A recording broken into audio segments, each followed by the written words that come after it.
I think that from the perspective of a manufacturer, they're only putting in a small amount of lead. 1% intuitively doesn't feel like that much, right? It's just a splash of lead. Yeah. Just a little bit. It's just a tad. So I think it's not intuitive like how bad that could be. Like one way of communicating it is that if you had like a little sugar sachet, the type that you would get at a cafe to put in your coffee, if that was filled with lead dust and you sprinkled it across an area the size of an American football field, that level of lead loading would be sufficient to cause lead poisoning if a child spent time in that environment. So a very, very small amount of lead can have these really toxic effects. And that's not intuitive. That's pretty surprising. So I think that's probably how people think about it. But often manufacturers, in some of our experience, will move really quickly. Like sometimes days after we show them the results, they've ordered their non-lead alternative ingredients. Hey listeners, Rob Wiblin here, Head of Research at 80,000 Hours. I know many of you subscribe for our more distinctive coverage of topics related to global catastrophic risks. But even if you only listen to the occasional episode on global health and development, this one should be one of them. Lead Exposure Elimination Project, or LEEP, has been one of the most successful organizations I've ever heard of being founded. Lead is crazy toxic to children, and it's still an enormous problem in much of the world. And LEEP is making serious headway on tackling it in so many countries, despite having such a limited budget. So I was super psyched to speak with its founder, Dr. Lucia Coulter, who, as you'll hear, is super knowledgeable about the impacts of lead, how people are still getting exposed, why LEEP has managed to smash it out of the park so far, what alternative approaches to lead elimination they've considered and rejected, and what other opportunities to tackle lead might be even better than what they're doing, and what the case is for and against them.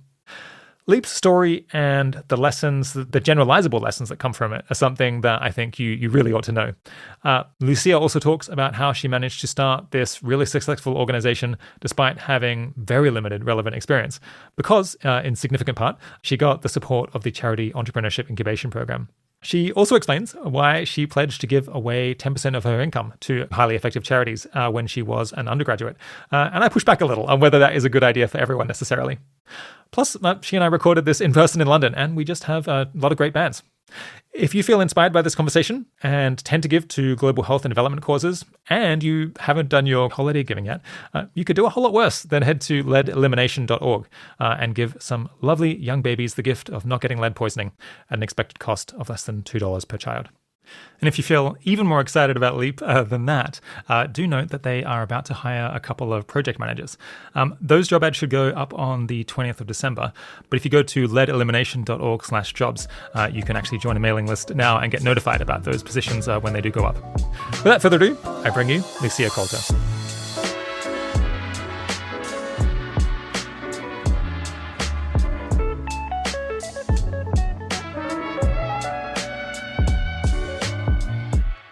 Today, I'm speaking with Dr. Lucia Coulter. Lucia studied medicine at Cambridge University, and during her studies, published some peer-reviewed research on public health, taught microbiology and parasitology, and gained clinical experience in Sierra Leone. After graduating, she worked as a medical doctor in the UK's National Health Service. But in 2020, Lucia made a big career change and went through Charity Entrepreneurship's incubation program in London.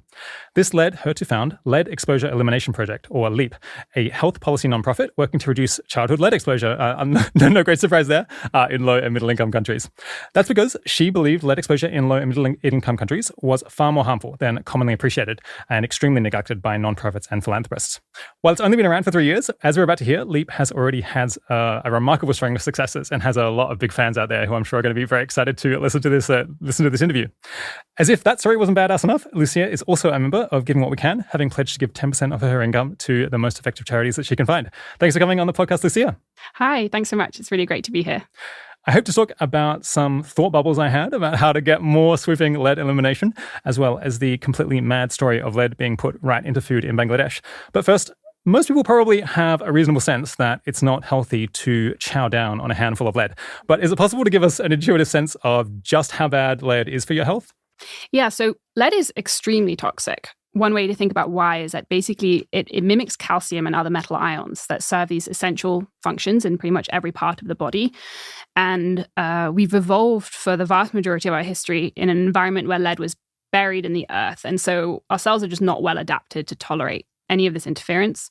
And it interrupts many different subcellular processes, and that affects pretty much every organ system.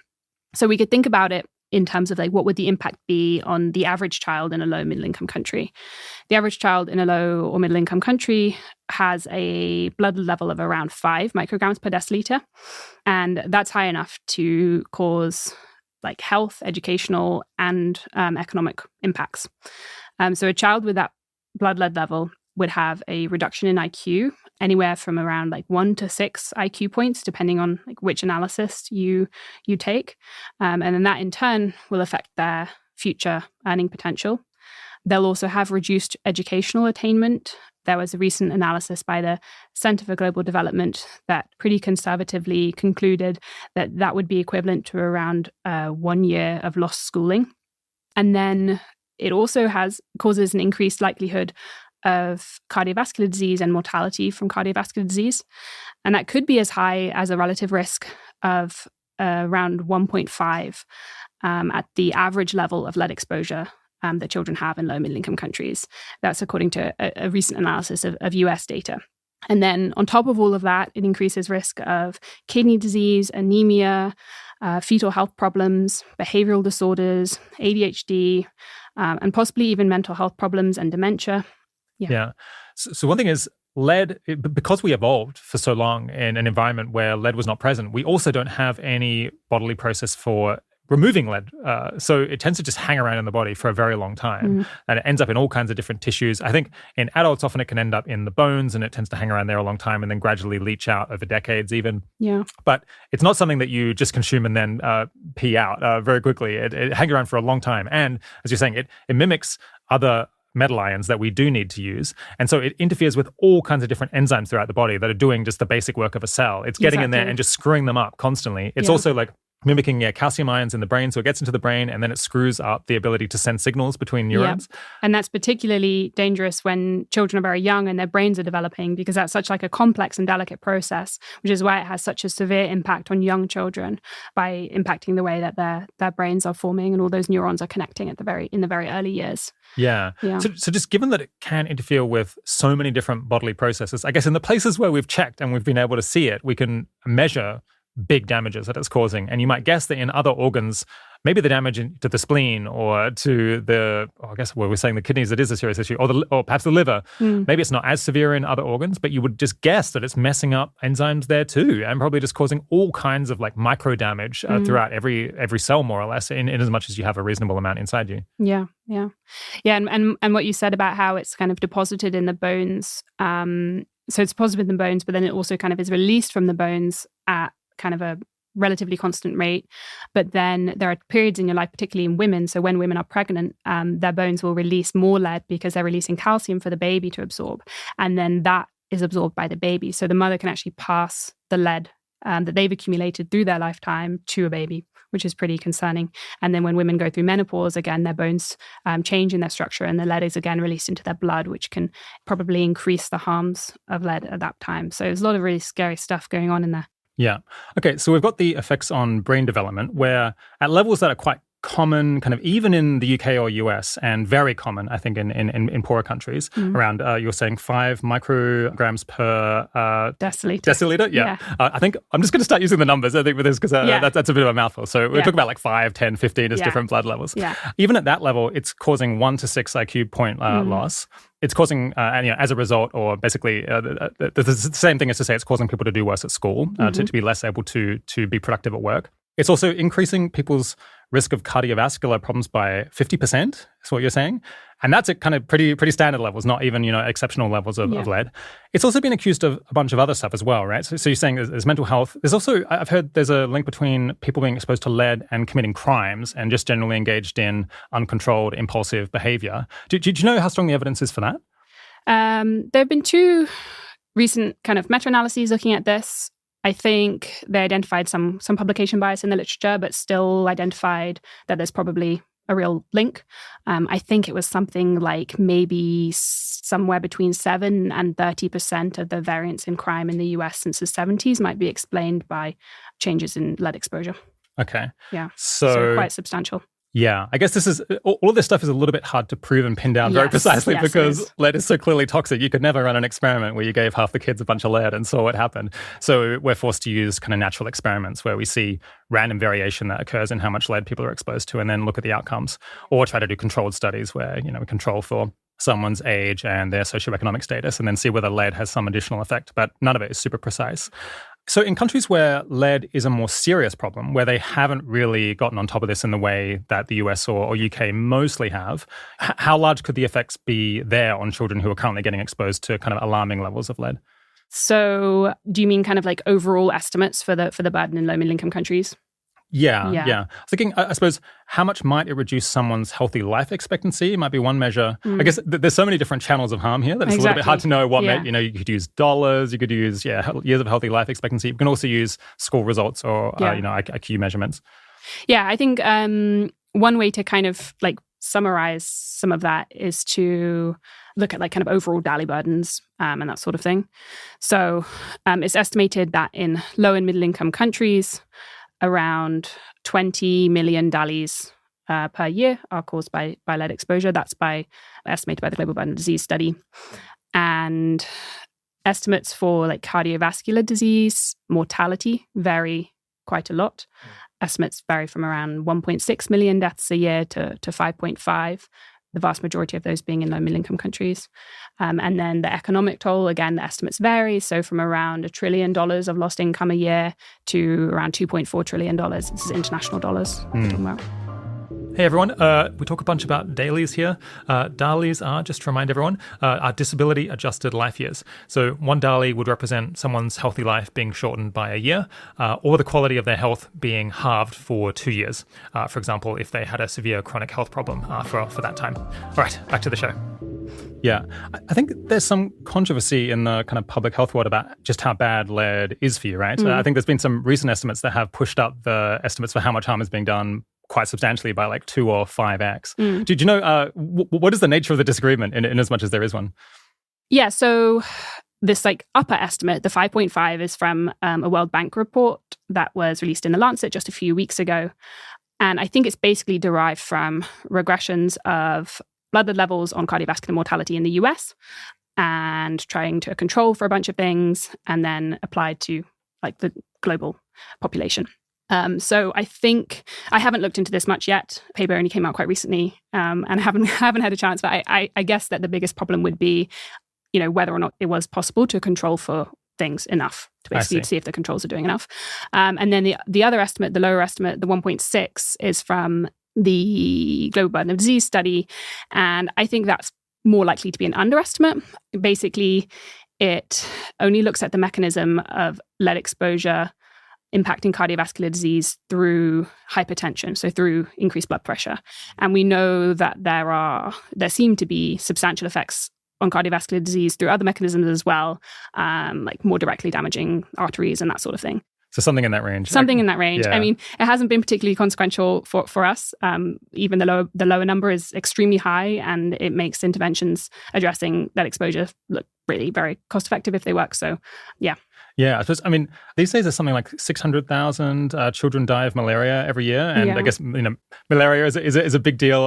It's kind of one of the most ridiculous things that we haven't managed to eliminate these deaths from a disease that is so straightforward to prevent. But in this case, you're saying the lower estimate is that lead is causing 3 times that many deaths exclusively via its effects on cardiovascular health. We're talking really big numbers.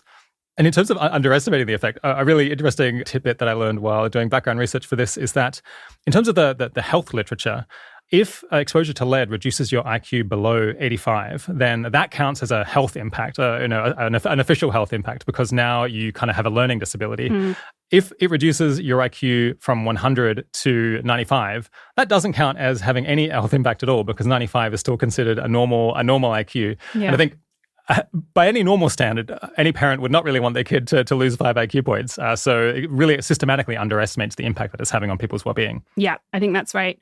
And there are probably also other health impacts that aren't included in these sorts of estimates. And there are very few estimates that actually try and aggregate all of the different types of harms that lead exposure does: health, education, society, crime, income. So it's pretty huge. Yeah, one estimate I heard was that the total damage done by lead each year across all of these different mechanisms was estimated to be 7% of global GDP. Do you understand where that estimate is coming from? So I think that 7% comes from this World Bank paper that came out a few weeks ago, and it includes the impact of lead exposure on IQ, which then has an impact on earnings. So the kind of total earnings lost from having a lower IQ.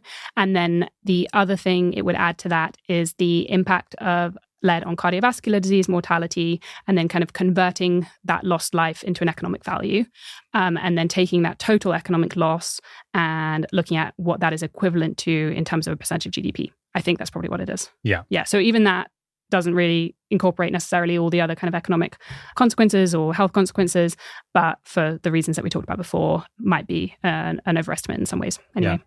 If I understand correctly, 40 years ago, about 90% of people's exposure to lead in rich countries, at least, was coming via leaded petrol, which has now been almost completely eliminated everywhere.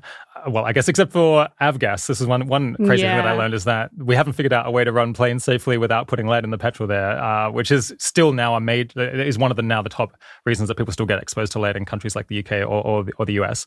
But anyway, as a result of getting rid of leaded gasoline, we've seen a massive decrease in lead levels in children in the US by around 90% since the late 70s, and probably something in that ballpark for the UK and Australia. Although I think the data on that is kind of surprisingly rickety. It was a little bit hard to find any good systematic studies of that in recent years.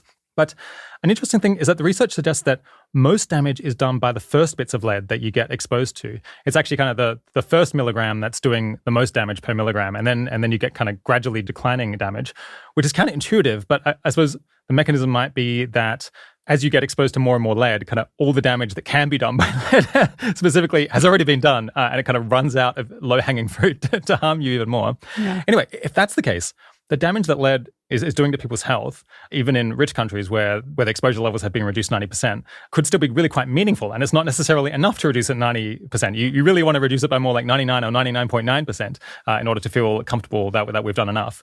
And one thing I'll just note is that listeners might recall all of the news coverage of Flint, Michigan a couple of years ago, where they screwed up something about their water supply and children were getting exposed to lead above the US's permitted limits. But the blood lead levels that led to the declaration of a national emergency in the US are just completely standard in India. There they had, I think, 5% of the children in that city had blood lead levels above 5. But I think 2/3 of children in India have that level of lead in their blood. So, and that's just regarded as completely normal and a matter of course. It's kind of crazy. Anyway, that is a huge lead into this question of how many times more damage is lead doing in countries that LEEP operates in, as opposed to countries like the US or UK where most listeners live. Yeah. It's really crazy, that statistic. So LEEP operates in low middle income countries, and 95% of the global burden of lead poisoning, roughly, is concentrated in low middle income countries. So in low middle income countries, the average blood lead level is around 5 micrograms per deciliter, which is classified as lead poisoning. So like on average, almost children have lead poisoning. And in high income countries, the average childhood blood lead level is around 1 microgram per deciliter. It's a bit lower than that in the US. And like you say, the data is like not amazing anywhere on this, but it's about 5 times lower in high income countries. And the Flint, Michigan example is really stark. I think that was a huge crisis, having 5% of children in Flint, Michigan with lead poisoning. But the fact that just every single day, 50% of children in low and middle income countries have that level of lead poisoning is really, really concerning, really troubling. Yeah. We've known for at least 100 years that lead is poisonous. I guess we can kind of see that because France banned leaded paint in 1909. I think they were one of the first countries to do it. But nonetheless, they thought it was sufficiently dodgy that there was lead going in paint in houses that they banned it 110 years ago. And apparently even the ancient Romans suspected that lead was bad for you. I guess they probably didn't have, gold standard randomized controlled trials here, but they probably noticed that people who worked in lead mines ended up with extreme health problems and figured out that lead was probably bad for you. Is there a simple reason why this problem hasn't already been solved? Why didn't we know in the 19th century to stop adding lead to stuff that people were going to be eating? I think it's a good question. I think it's probably not that simple an answer. I think to start with, lead is just a really useful metal.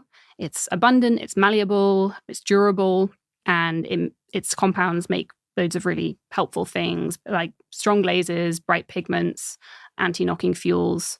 I think in the 20s, the industry in the US described lead as a gift from God because it's just like such a great thing. So I think like people will just like keep using it unless they aren't able to, unless they're like strongly incentivized not to. I think another reason is that there is extremely low awareness of both the prevalence of lead poisoning, the harms of lead poisoning, and the sources of exposure. Low awareness kind of generally, but also among like important decision makers, important institutions, and low middle income country governments and funders. I guess that leads to the question, like, why is the awareness so low? Yeah, I mean, maybe this is something that a historian should be looking into. Is understanding, what were, like, maybe they could find some mentions in parliamentary records or something from the 19th century of people raising the question of whether lead was safe. There must have been some stuff written about it if it was banned in France in 1909. But why is it that didn't win the day? Why is it that industry that wanted to add lead to things won out the debate? Yeah, I always wonder if one part of it is just like the really like invisible nature of lead as a poison. I mean, of course, the impacts aren't invisible, millions of deaths and trillions of dollars in lost income. But the fact that lead is the cause is not apparent. It's not apparent when you're being exposed to the lead. Like the paint just looks like any other paint. The cookware looks like any other kind of cookware. And also, if you are suffering the effects of lead poisoning, if you have cognitive impairment and heart disease, you're not going to think, oh, it was that lead exposure. It's just not going to be clear. I guess it's an issue with, we tend to treat specific acute diseases and be very aware of that, but then everyone suffering some relatively small chronic impact just doesn't really rise to the level of anyone's notice and cause a public outcry. Yep, exactly. And the symptoms aren't like specifically characteristic of the cause. It's not like, malaria, you get cyclical fevers. It's like obviously something going on here. I think that's part of it as well. I have this perception that lead is kind of having a moment, or at least I hear a lot more about lead than I did 5 years ago. Is my perception correct that people are talking more about lead than they used to? Maybe you're the worst person to ask this. Yeah, I mean, definitely in my circles. Yeah, people are just talking lead all the time. Yeah, what's that about? I think there's something to that. I was thinking about this recently and also asking a couple of people who've kind of been around in lead longer than me what the reason might be. I don't really know. I think a few reasons I could think of. One is that the Global Burden of Disease study started looking at risk factors, and Global Burden of Disease study is really influential, and it started including lead as a risk factor and communicating about the impacts of lead exposure globally. And in 2019, the Global Burden of Disease data reported that 1 in 3 children globally have lead poisoning. And then there was this Toxic Truth report, which was authored by UNICEF and Pure Earth that used that statistic. And I think that was really powerful. So maybe that had something to do with it. There's also been a lot of pretty influential academic publications. There was like a Lancet Commission on Pollution and Health, which said that like 1 in 6 deaths globally are due to pollution. There was this Erickson et al. Meta-analysis that said that almost 50% of kids in low middle income countries have lead poisoning. And then more recently, there was this World Bank report, which I think is making a splash as well. So maybe these things are contributing. I think GiveWell's played a role. GiveWell's recommended grants that in the lead space, and there hasn't really been much funding around historically for work on lead. The Centre for Global Development's running a working group, which I think is a bit of a focus for actors in lead.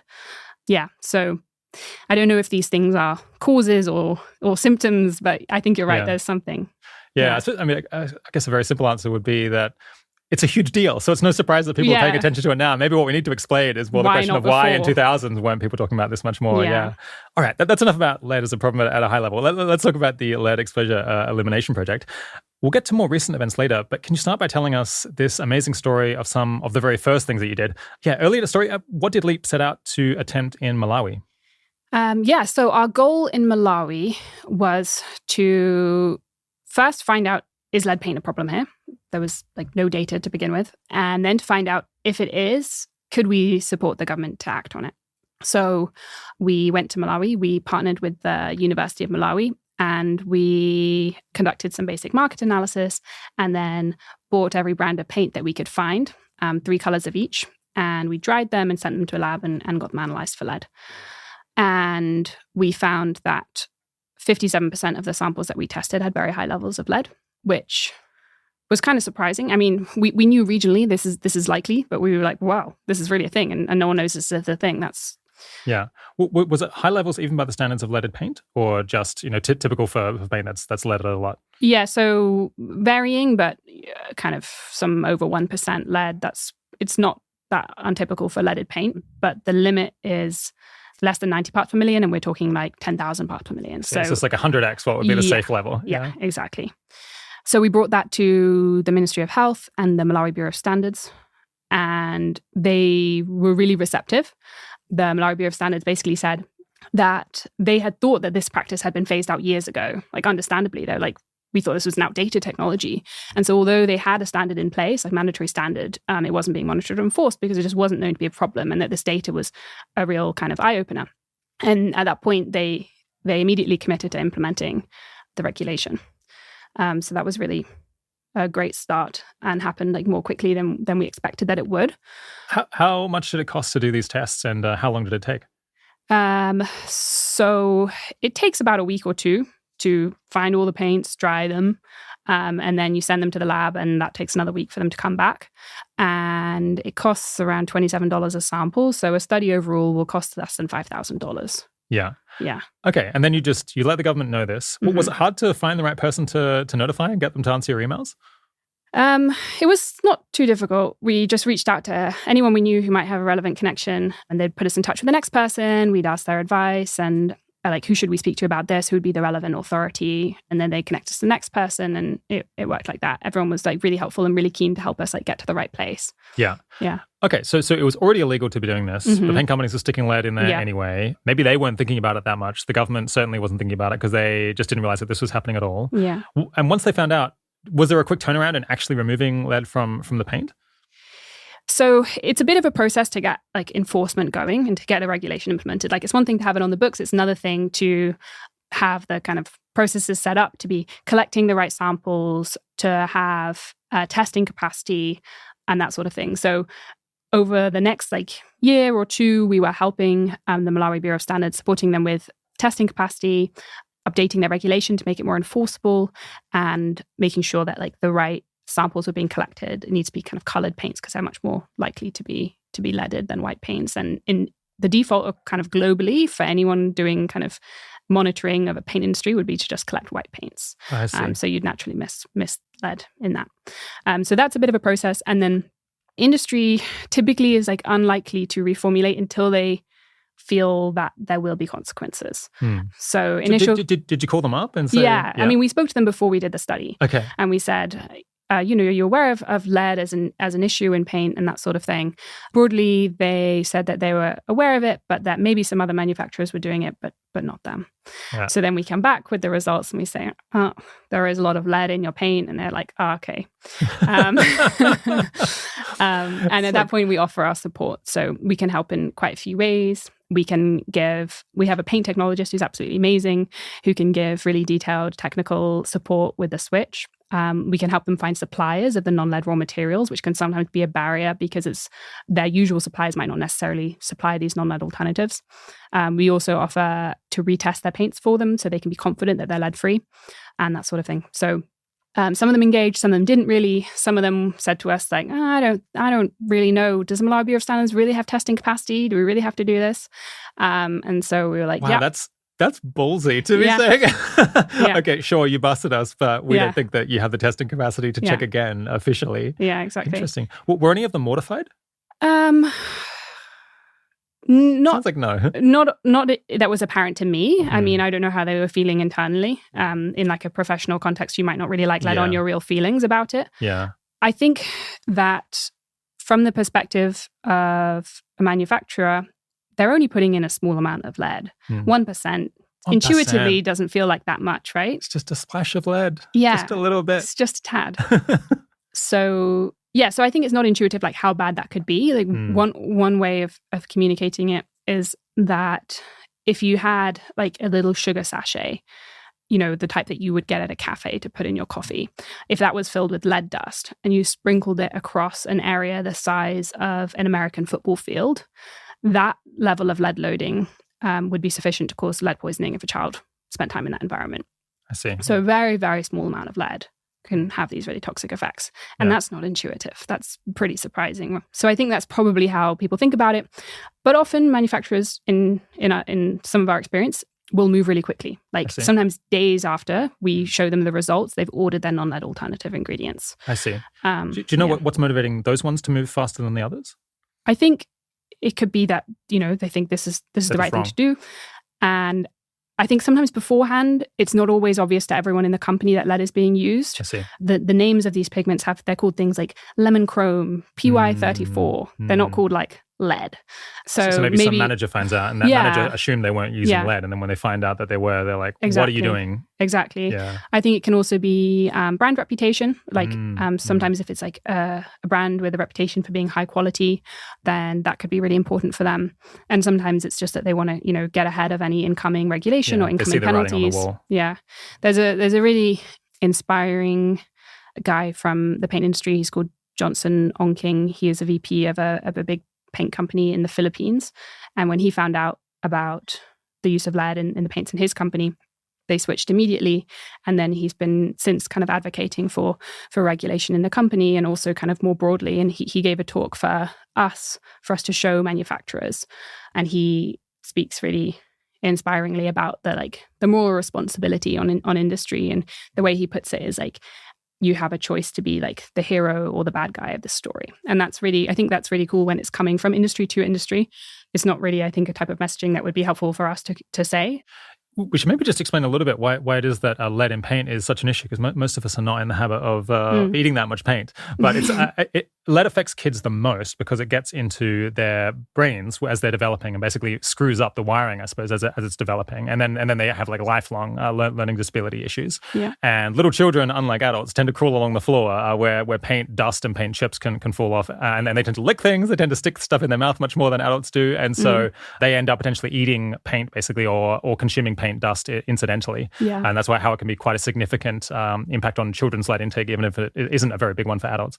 Yeah. And then also children are smaller, so the same amount of lead consumed would result in a higher concentration. And then also just biologically, they absorb it more readily as well. Right. So it's all of those reasons. Yeah. In adults, it tends to go into bones, right? Whereas in children, it tends to hang around in their tissues, being able to do more damage. Yes. At least that's what I read on Wikipedia earlier today. Fingers crossed Wikipedia is correct on this one. It's very sad that houses are still being painted with lead paint now, because in the UK, we have houses that still have lead paint on them from 100 years ago, right? Including, we'll talk about this later, but you brought in this X-ray gun that can check for lead in objects. And we were using it in the office here, and we found that some of the old railings in this office still have leaded paint. I think you were saying they probably have a non-leaded coating over the top, but there's still leaded paint underneath.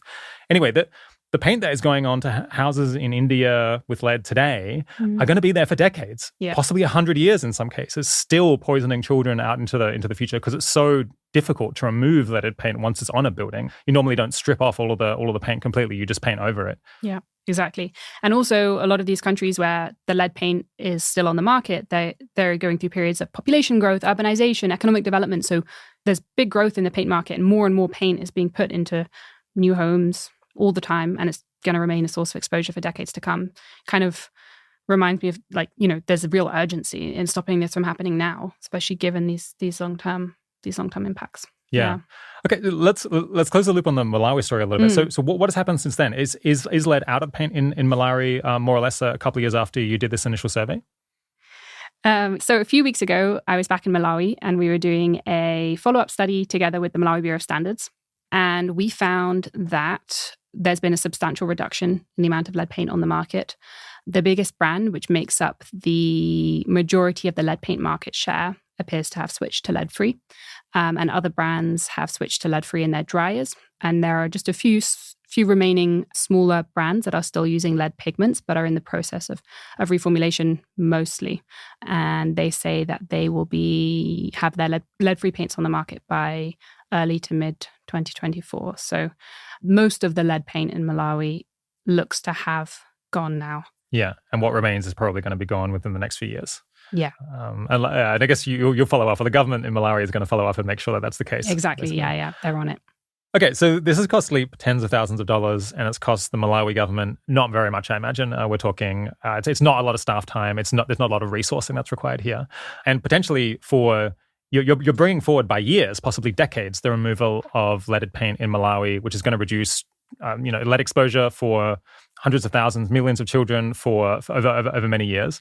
You tried to do a cost effectiveness analysis, right? Where you looked at, what would be the total health gain? What would be the total economic gain from all of this for every dollar that you spent? What sort of results did you come up with? Yeah, so we did an initial kind of cost effectiveness analysis in expectation towards the beginning of the project. And what we did was we tried to compare two scenarios. So one in which compliance with lead paint regulation starts to increase quite soon, and that's the kind of LEEP intervention scenario. And the other scenario is where LEEP doesn't exist and compliance with regulation starts to increase at some point in the future, which has got nothing to do with LEEP. And in each scenario, we model out how many homes will be painted with lead paint and how many children will be exposed as a result. And then we take the difference between those two scenarios and look at the health and economic benefits from that averted lead exposure. And the results that we got a few weeks ago put us in line with what we modeled, which suggested that it would cost $14 for each disability adjusted life year equivalent averted. So we're converting economic benefits here into disability adjusted life year equivalents with like one DALY is equivalent to 2.5 years of average income. And of course, huge uncertainty, loads of assumptions go into this, so lots of caveats. But I've also been working on a new model recently, which I think has got a bit of a better method and also incorporates most of our other countries that we're working in.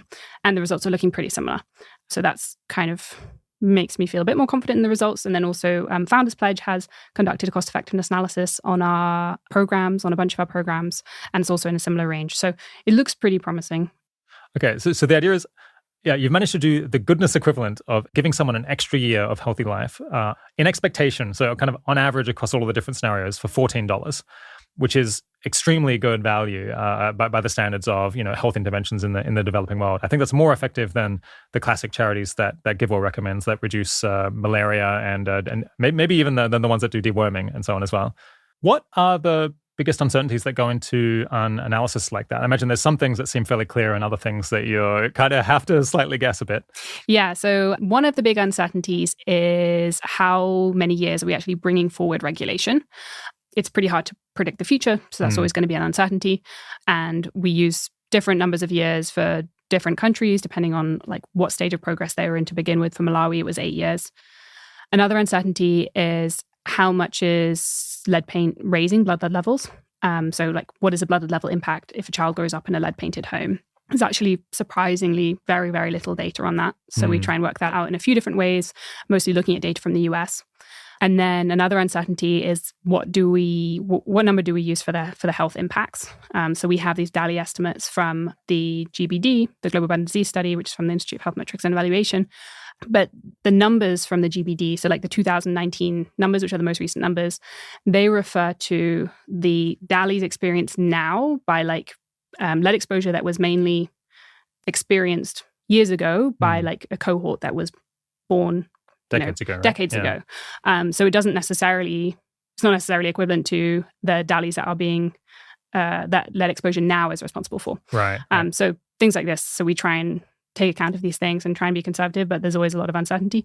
Yeah, you estimate that it's you're bringing forward regulation of lead paint in Malawi by 8 years. Is that right? It seems like a low number. It seems like this has been going on for decades. Couldn't this have continued for a very long time without you? I think so. Yeah, I think talking to people, like we try and calibrate that number by asking our government partners, like, when do you think this would have happened? Did you have any plans to do this and that sort of thing? And our understanding that is it really wasn't on the radar. So probably would have taken someone else to come and do a paint study for that to change. Yeah, you needed some external impetus. Yeah. As I understand it, in your cost-benefit analysis of the Malawi program, you estimated that 80% of the benefits came through higher incomes because children weren't having these terrible effects on their brain, which then allows them to do better in school, then to do better in the workplace later on in life. And only kind of 20% of it came through better health, it felt like an odd way around to me. I would have thought that the ratio would be the other way around because the effects on people's incomes are kind of coming effectively via harm to their health, right? Yeah. And it's a bit strange that you would have kind of larger gains from the kind of thing that's further downstream, where because you're healthier, you can earn more money and that benefits you so much, rather than just the direct harm to your body that's occurring from this poison. Yeah, that is weird. I guess it's because the health benefits that we're counting are the DALYs that don't incorporate the kind of health harms of having cognitive impairment unless it comes below this like very low level, which constitutes intellectual disability. So we're not really counting those health harms that just come from cognitive impairment generally. Yeah, seeing that, I guess the effect on people's incomes maybe is easier to quantify. You maybe have a better measurement of that. So whereas the effects on people's health might be quite diffuse across a very wide range of different possible health outcomes. And seeing that the effect on people's incomes was bringing 80% of the juice here, and then only 20% was the other health stuff, made me think that health bucket is probably getting underestimated quite a lot. And in fact, maybe that could be 2 or 3, 4, 5 times larger than what you're estimating in reality. Yeah. And the problem is we just kind of can't measure it very well currently with research that we have. Yeah, that sounds right. Okay, so you have this crazy outcome of potentially, giving someone a year of healthy life for $14. It's insane. If we could accomplish that in the UK, people's heads would explode. When that happened, did you think that this was likely to be a fluke, or did you think that this was probably something that you could more or less replicate in a whole lot of other countries, because the situation is more or less the same across 100 different countries in the developing world? I think we weren't sure, but we were pretty optimistic. We weren't really expecting the regulatory authority to be so receptive and to immediately take this data so seriously and want to act on it. And we didn't know if we'd find that elsewhere, but then we did. That's been a really kind of common finding across the countries that we're working in. Another difference is that Malawi already had like a legal mechanism on the books, whereas not all countries do. So that means it will take longer in some other countries because you have to go through the process of getting the regulation in place before you can enforce. So, I see. Yeah. Okay, so in some countries it's already illegal, and you just have to go in and tell the regulator, and then fingers crossed they'll have some initiative, and they'll start testing, and they'll contact these companies and tell them to lay off. Yeah. Whereas in other ones, you might have a 2-stage process where you point this out, and then you have to, I guess, advocate to the government that this is a really important issue that they've been underestimating, and they've got to get laws on the books so that they can crack down on leaded paint, and then you can go through this second stage of then approaching the regulator or doing these tests in order to make sure that there's follow through. Yeah, exactly. Okay, we've been talking almost exclusively about lead paint so far. Why do you focus on lead paint as opposed to other sources of lead? And what are the other main sources of lead? So there are many different sources of lead exposure in low middle income countries. Paint, we've talked about. Others include like aluminum cookware, lead glazed ceramics, cosmetics, lead adulterated spices, water systems, things like lead acid battery recycling, mining, recycling. There are probably others too that we don't even really know about yet. And we don't really know like which exposures are most significant in which countries, or the relative contribution of different sources in different areas. And there's a big lack of data, and it does look like it varies a lot geographically, but there's enough to make some educated guesses. As to why we're focused on paint, it's because it seems like a widespread, important source of exposure that's also unusually tractable and also very neglected. I think the tractability is probably a really important factor and possibly more differentiating than those others.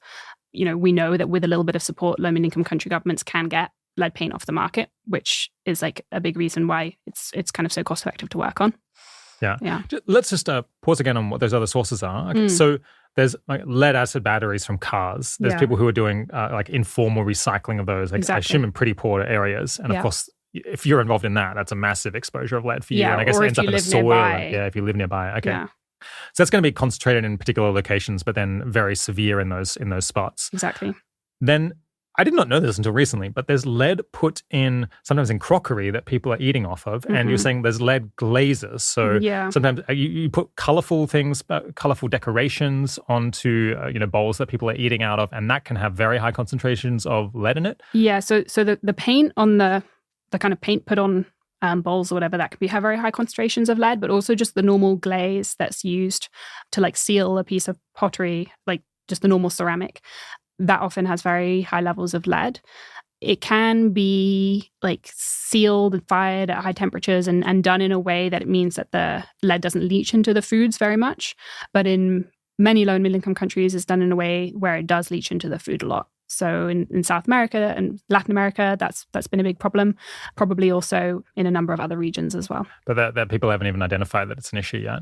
Yeah, this is, so we mentioned earlier that you brought in this X-ray gun, which costs about as much as a car, that you can put up against objects. And I guess so it's shooting X-rays at the material, and then it's telling back what wavelengths are being shot back. And there's a very specific signature, I guess, of lead when it's hit by X-rays. Yeah. And so it can tell roughly the density of lead in this material in parts per million it was doing. So I actually brought in some of my pots and pans from home because my wife is pregnant, and we've been slightly worried that having read this stuff this year, that there's lead in bowls and so on, that maybe we could be ingesting lead accidentally that way.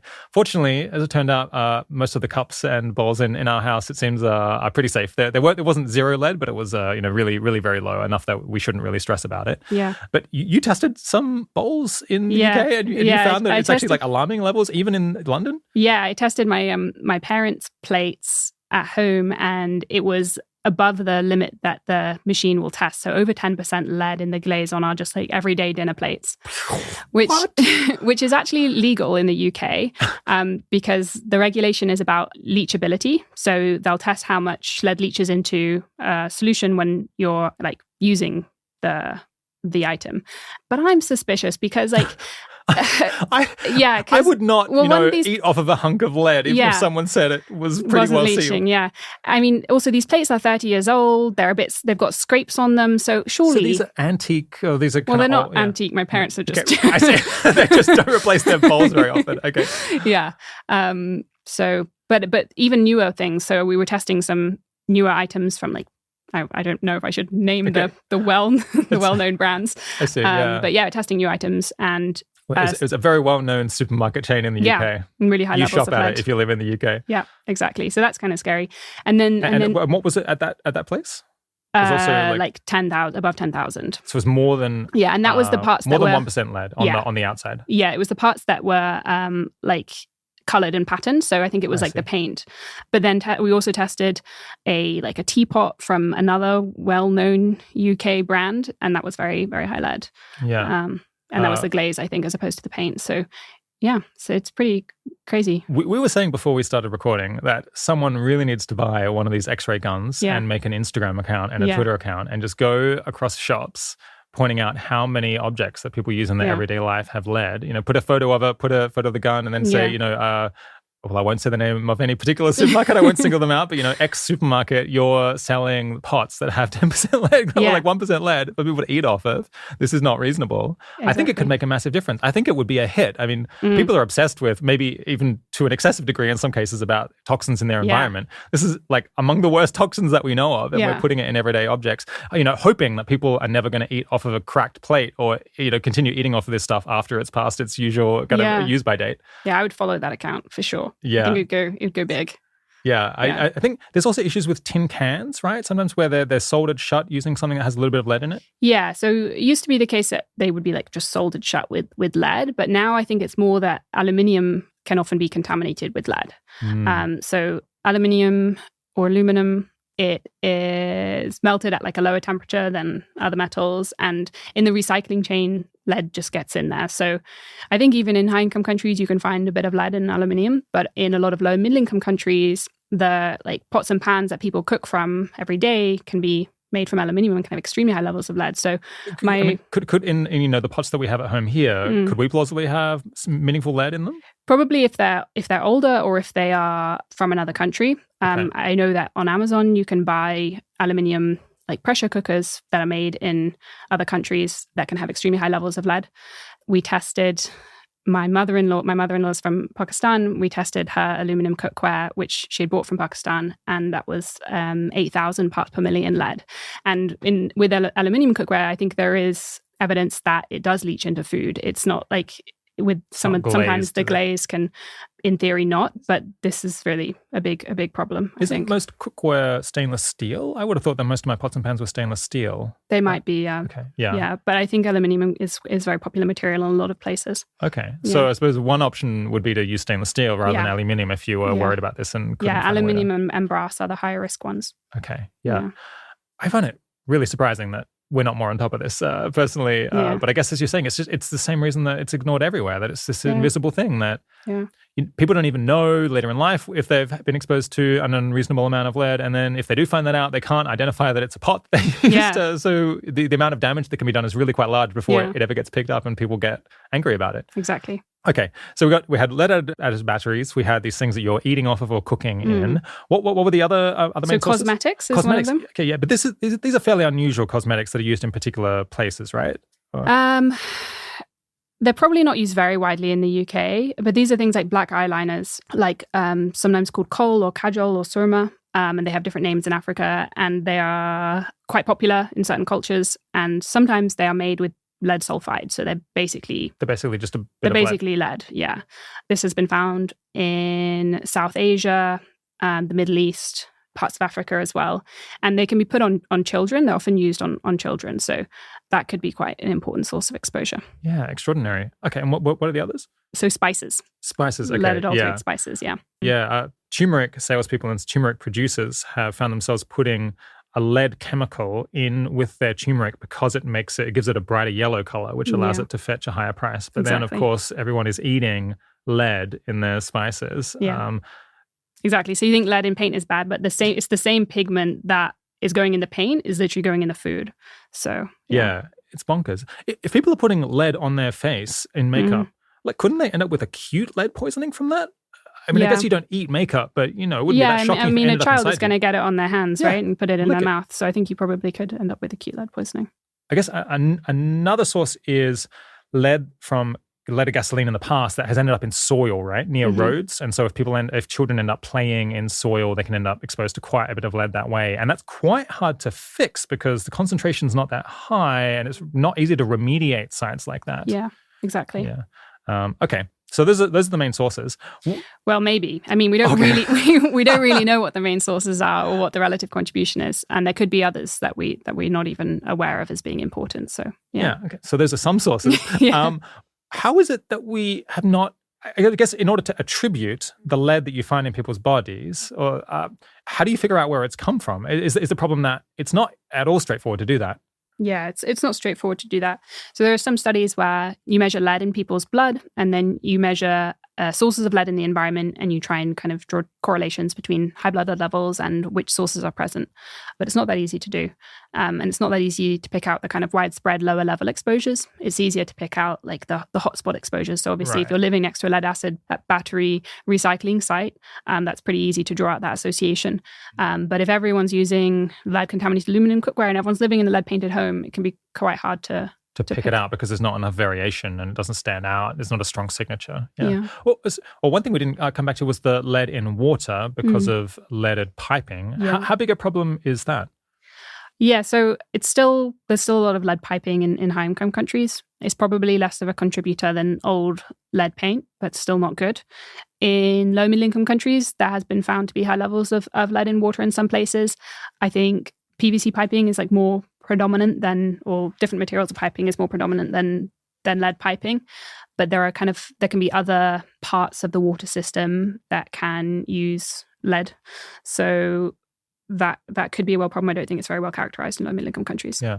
As I understand it, in the UK, it's not at all uncommon to have lead piping, but typically, I think the water companies have run chemicals through the water and it produces this kind of coating on the inside of the pipe that's meant to ensure that the water never touches the leaded metal.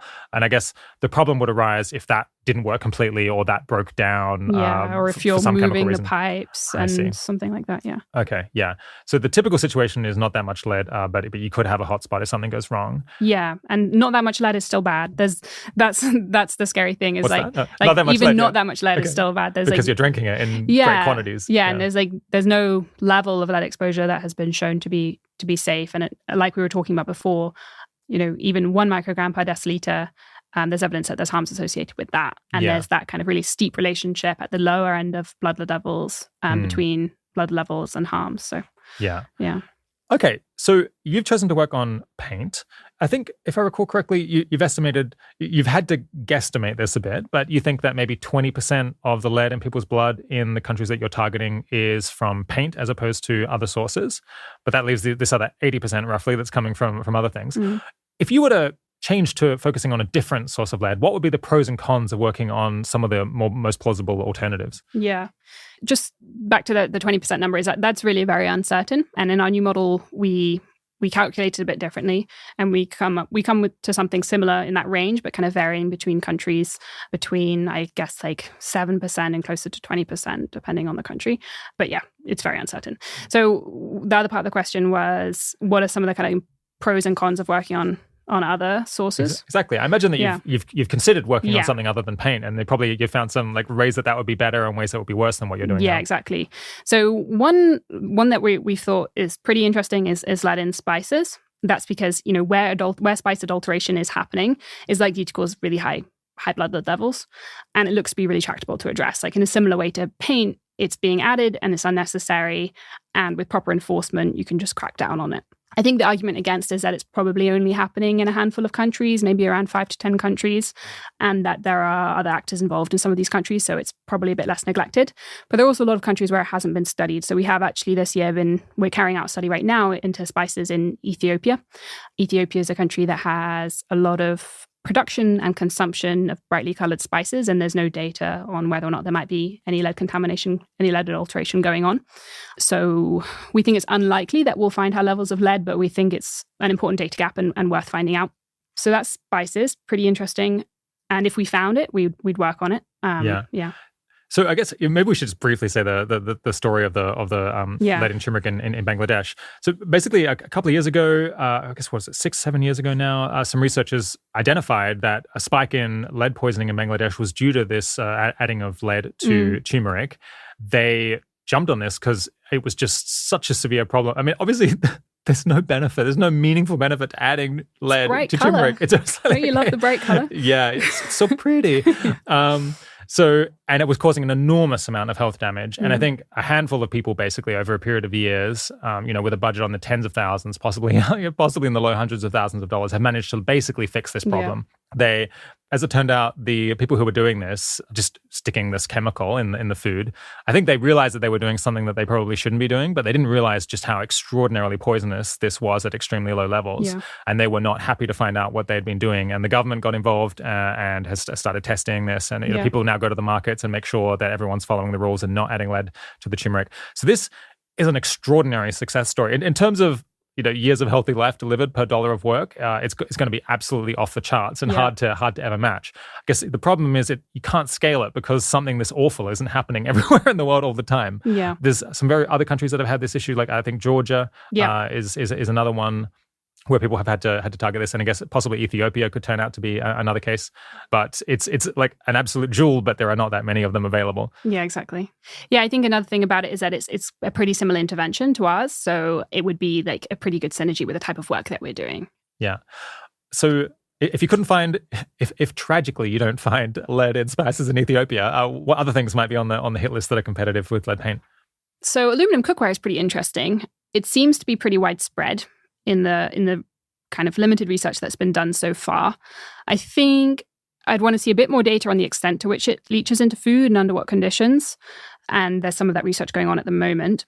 A problem there is that it's unclear like how easy a regulatory intervention would be for aluminum cookware. It's not like people are adding it intentionally and can just stop doing it. It's just getting into the recycling chain. It's just being melted down with other scrap metals. So maybe there would be some kind of technological solution. It's also probably a much more like diffuse practice. I see. So I think they're like a bit more kind of scoping out of the solution space that would be pretty helpful before knowing kind of what an effective intervention would be. Right. So you could identify there's a lot of aluminium cookware that has some lead in it, but it might just be everywhere has a bit. And what people are going to say, what do you want me to do? Throw out all of my aluminium cookware for none of us to produce more aluminium cookware because we can't get aluminium that has no lead in it. And so you could get a lot more stuck at that second stage. Yeah, I think it could be a challenge, but I don't know for sure. Like we haven't explored this enough to be able to say like, oh, this isn't tractable. But is there some reason why would you use aluminium cookware over stainless steel? Is there a technical advantage? I don't know. A lot of people like cooking with it. I know a lot of people prefer it to cook in. It's also like lightweight, which is nice. Right. Yeah. I don't know if there's like a price difference, but yeah, it is a popular choice. Popular choice. Okay. Yeah. Okay. What's another one? We've been thinking about cosmetics. Cosmetics are pretty interesting. I talked about how it's kind of quite widespread. There's like lead in the black eyeliner, and it's a case where it's like an intentionally added ingredient, and we know that there are alternatives available. Like you can buy black eyeliner and similar types of products that are lead-free. And a lot of it is produced in Pakistan, and we have a really good relationship with the regulatory authority there. So that could be a pretty interesting one to explore. Like all sources, we don't really know how much it's contributing to the overall burden of lead poisoning. But if it looks tractable, it could be pretty interesting. Yeah. Yeah. Okay, so I suppose it's possible that these other approaches could be more cost-effective than working on paint, but you're having so much success with the leaded paint that I imagine there's a pretty strong temptation to just keep going with the leaded paint until you've kind of plucked the low-hanging fruit on that. Because I guess if you're in 17 countries, you're some meaningful fraction towards the way towards hitting all of the ones that you reasonably could, and then maybe you could move on to some of these other approaches. Yeah, I think the way we're thinking about it is like we've got this intervention that works, and we want to. It's like there's impact on the table. We want to scale up to as many countries as we can do this cost effectively. And alongside that, keep exploring these other ideas, these other opportunities so that we're not missing other opportunities for impact as well. Yeah. What's the limiting factor to how quickly you can, hit all 100 countries that you might want to target for the issue of leaded paint? Is it access to the right people to hire? Is it maybe not having enough funding to scale as quickly as you want? Or maybe you're just going as quickly as you can and it's just a matter of implementing something that's working basically as well as it could be? So far, funding has been the main limiting factor on our ability to kind of scale up over the last few months. Initially, the limiting factor was, finding out whether this intervention works and then finding out if it's replicable and improving the intervention. But now we're pretty confident that we can help get lead paint off the market. And it's kind of just a matter of progressing through the process in the countries that we're working now and scaling up to more. We think there are probably around 50 more countries where it'll be tractable enough and there'll be large enough burdens of lead poisoning from paint to run our intervention cost effectively. And if we were able to reach those 50 countries, that would cover around 90% of the population of children in low middle income countries. So that's the goal. It's the goal. Okay. Yeah. What's your budget now, and how much money could you plausibly absorb? Asking for a friend. Our budget at the moment is just over $1 million a year. We have a funding gap of $2.5 million for the next 3 years to help us scale up towards those 50 countries. But how much we could plausibly absorb, I think we estimate it'll be around $20 million to kind of get lead paint off the market in those countries. Yeah. And how many years might that take? So it'd be over 5 years or something? Yeah, 5 years. Yeah, 7 years. So $4 million a year for a couple of years would be enough to do this. There's a lot of money optimistically. Okay, right. There's a lot of money in global health and development. Why do you think it is that people aren't throwing this money at you? I think it's the same thing we keep coming back to, which is it's just such a kind of neglected area, really low awareness. I think also it falls between different areas. Is it an environmental health issue? Is it global health? Is it education? Is it, economic development? Yeah, there's very, very little funding in lead exposure. I think probably only around $10 million a year for philanthropic funding for international lead work across everything, across all low middle income countries, across everything, which is shocking compared to other global health problems of similar scale. There's also very few actors. I think a small handful of actors in this space doing lead exposure reduction work internationally. I think we're probably the second biggest organization. We've got 9 people. There's Pure Earth is the other one? Yeah, okay. Pure Earth, IPEN. So that's the International Poisons Environment Network, or Pollutants Environment Network. Okay, yeah. Is that that's a nonprofit? Yeah, it's it's a network of nonprofits. Yeah, okay. So they work on various toxic chemicals. So there's really just a handful of you, and you're all pretty small. I guess Pure Earth is a couple of million a year. Yeah, Pure Earth is bigger than us. It's probably a bit more than that. All right. Well, if anyone in the audience doesn't like children having lead poisoning and has some money burning a hole in their pocket, I guess your website is leadelimination.org. Is that right? Yeah, that's right. Leadelimination.org. Yeah, and people can just donate, right? I imagine it's tax deductible in the UK and US. Yeah, and some other places. The other thing to mention is that we will hopefully be hiring in early 2024. So if anyone is interested in potentially working for LEEP, you could follow us on LinkedIn or social media, and then you'll see when we put out the job descriptions. Yeah. Yeah. As we'll talk about in a minute, you came through this Charity Entrepreneurship incubation program, which is this effort to get people to start innovative nonprofits with the goal of kind of maximizing their expected value, using evidence and analysis, as the saying goes. Many people might think that taking that expected value, maximizing impact mindset is all very well in theory. In principle, of course, thinking in that way should allow you to have more impact. But maybe in practice, it doesn't do that much because you can't estimate things very accurately. It's too hard to do the analysis well. Or maybe what's really challenging isn't doing that sort of initial idea stage, but rather it's just the grind of making an organization grow and making it function effectively. But I think your experience suggests otherwise, that maybe the first step where you do the cost effectiveness analysis and think, how much benefit would this have? Is this really neglected? Is there a lot of tractability here? Maybe that you do get an enormous amount of juice thinking in expected value terms and trying to find the diamonds on the beach. Yeah, do you think this does suggest that the effective altruist flavored mindset actually does offer a lot of bang for buck? Maybe. Yeah, I think it kind of is a point in favor of that. I think obviously the initial identification of the idea and the intervention benefits from that kind of framework and thinking. But I also think in the implementation and execution, I find that it's just constant decision making. Implementation is just constant decision making. And I think having those sorts of frameworks that kind of focus on evidence and cost effectiveness and impact is valuable all the way through.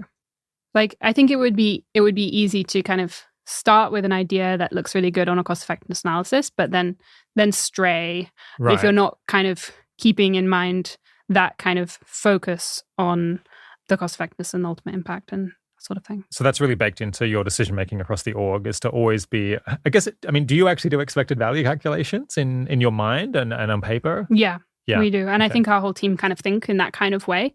I think many people are leery of that to a point. Even I feel wary of doing that sometimes because I guess I worry that it might produce this sort of thing like with GiveWell that we were talking about, where you end up overvaluing stuff that's highly measurable. Or alternatively, I guess people worry that it could lead you in the other direction, where something that's super speculative and unlikely, maybe you just end up veering towards that because it might work and you don't know what the likelihood is of it working. Yeah, I don't think you'd want to be too literal with it, but it's more would this multi-stakeholder meeting be valuable to fund? How much might it bring forward regulation? Okay, that looks like it will meaningfully contribute to impact. It can be kind of tempered in reality, I think, that the kind of just thinking about the likely value of different decisions. Yeah. I think one thing I found is the cases in which thinking in terms of expected value does the most good is when you ask, what would have to be true for this to be the best use of my time? And if the numbers that you have to put on it are completely implausible for it to seem like the best option, then you shouldn't do it. Yeah. And on the other hand, if you can't think of any numbers that you could conceivably put on it that don't make you laugh, that would suggest that you shouldn't do it, then probably you really ought to. Because sometimes it is just super clear, and other times it's it's not so clear, but those are the times when it doesn't matter so much what you end up choosing. Yeah. Yeah. That's your experience as well? Yeah, I think so. Yeah, that sounds right.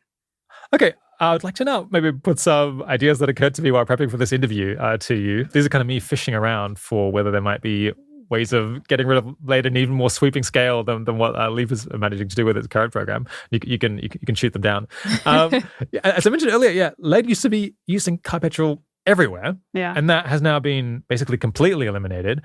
And that shift was super fast in some places. So, it took a decade or two for most rich countries to eliminate lead after some of the first countries moved.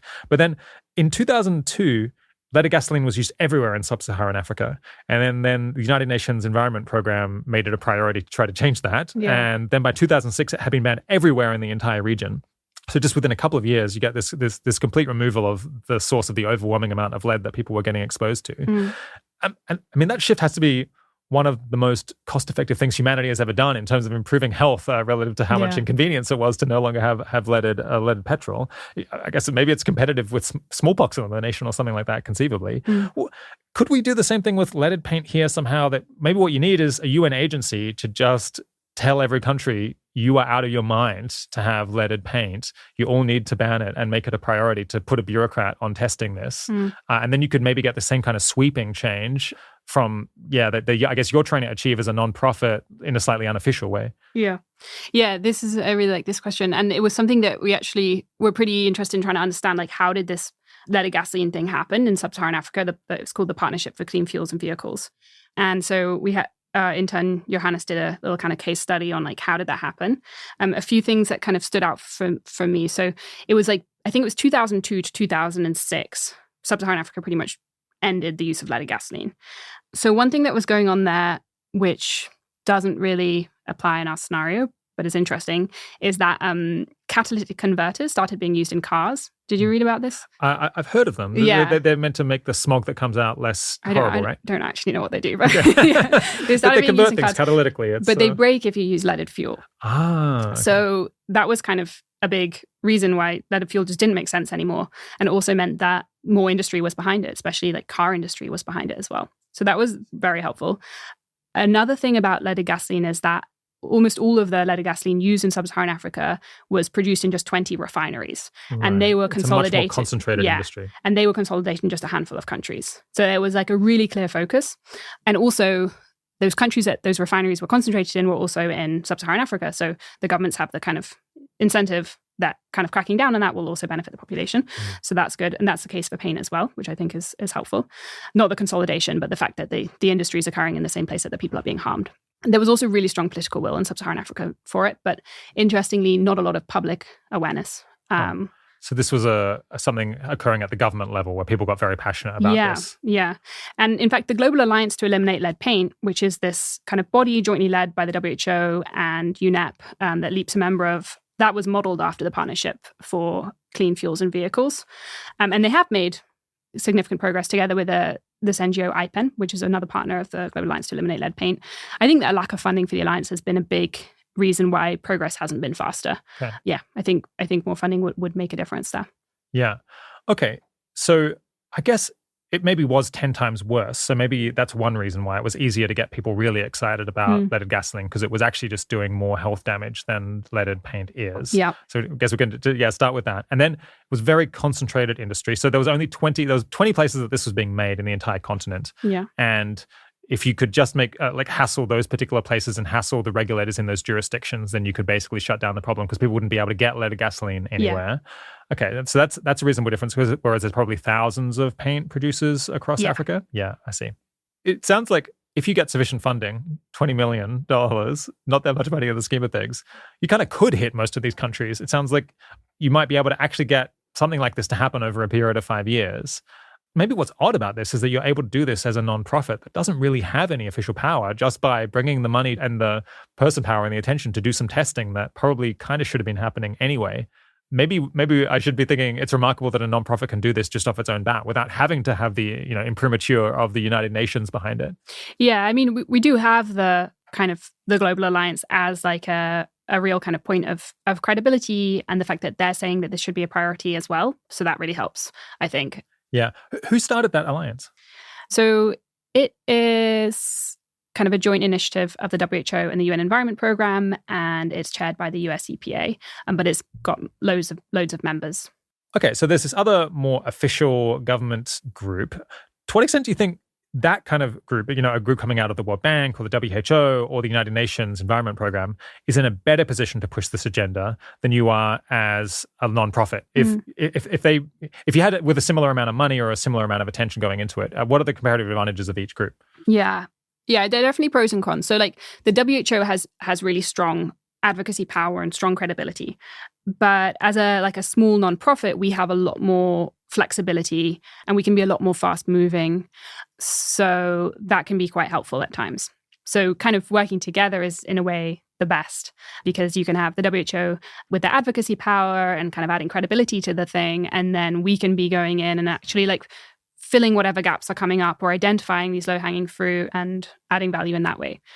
I guess an example I could give is the Madagascar Ministry of Environment was looking for funding for a paint study for many years because they thought it would be really key for motivating and informing the development of lead paint regulation. And the Global Alliance to Eliminate Lead Paint, the WHO UN Environment Programme, they didn't have a budget for that sort of thing for a paint study. But they were able to tell us about that, and we could just go immediately and fund that $4,000 or something like that. And that could be really catalytic in that process. Yeah. Okay. So they have a lot of credibility. They might be given a lot of weight by governments receiving their advice. But on the other hand, they're very inflexible with the budgets, very inflexible with the personnel. For things to happen, you have to get approval from many more people. Whereas I guess at LEEP, what Lucia says goes probably, unlike the UN Environment Programme. So you could just jump in and do something in Madagascar because you think it's a good idea from one day to the next. Exactly. Almost. Yeah, interesting. So do you think you're getting a lot of juice out of this kind of combination of the two, where they refer stuff to you and then you produce the information they need to act? Yeah, I think so. The Global Alliance also has this role in kind of like tracking the situation globally. So we have meetings every couple months, where we kind of go through the kind of global status. And that's really helpful for us picking up like, okay, this country looks like there's a ripe opportunity for us to offer support. And that seems like a really great synergy. Yeah. Yeah. Okay, a different angle on how to get a really big systemic change here. How much does it cost to test for lead in someone's blood, or in I guess we said it was $15 or so for a sample of paint? $30, yeah. And for a person's blood sample, how much? It's probably similar. Probably you could get it at around that price. Okay. Yeah.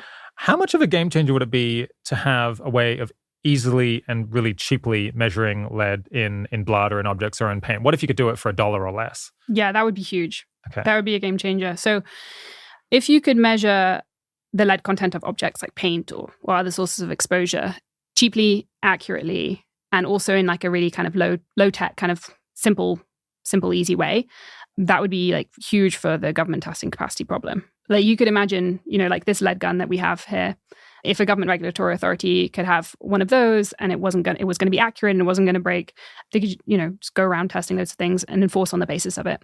So I think that would be a real game changer. There is work to try and get these portable XRF devices, try and figure out like with what method can the result be accurate enough that it could be used for enforcement by like a low middle income country government. So we were talking just like over the last few weeks with Stanford University and Mercer University, where they've been working on methods to get accurate results so that you can use XRF for paint testing. And they're hoping to get a project funded so that can be like an approved method by these like international standards bodies. And then if it were an approved method, then governments could actually do that. And that would be pretty big, I think. Got it. So there are some ways of doing this that, there's ways that we could try to make it a bunch cheaper. Yeah. A current issue is that these things are kind of roughly accurate, but they're not nearly as precisely accurate. So governments are wary of imposing penalties on businesses or telling them they can't sell something based on the X-ray gun because it's not quite as precise as you're sending off to a lab for measurement. Yeah. And also the X-ray guns are expensive. They can cost like $20,000, $30,000.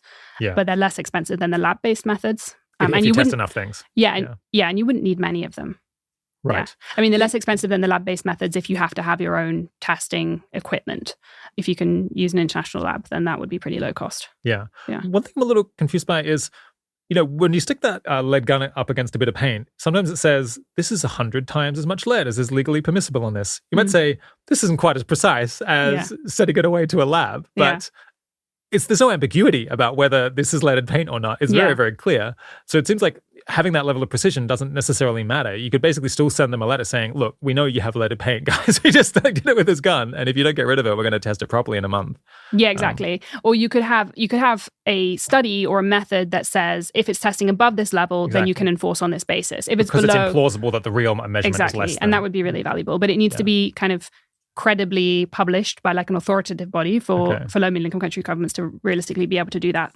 Got it. Yeah. Because all of the legislation or all of the norms of how you do this testing would be based on some older technology that's like very official and has to be very precise. Yeah, exactly. I see. And then on the blood lead testing, that would also be huge. Like at the moment, to get an accurate result, you have to take like a venous blood sample and then you have to test it on this really complex and expensive machinery that most countries don't have. And so most countries, if they want to do blood lead testing, they'd have to send the blood samples abroad. There is a device that allows you to do like point of care finger prick testing, but it has some issues with accuracy and it's had some other issues as well. And it only tests down to 3.5 micrograms per deciliter. So that's not really low enough. Okay. So it would pick up lead or like serious lead levels, but not the sort of levels that you might see commonly in the US. Exactly. Yeah.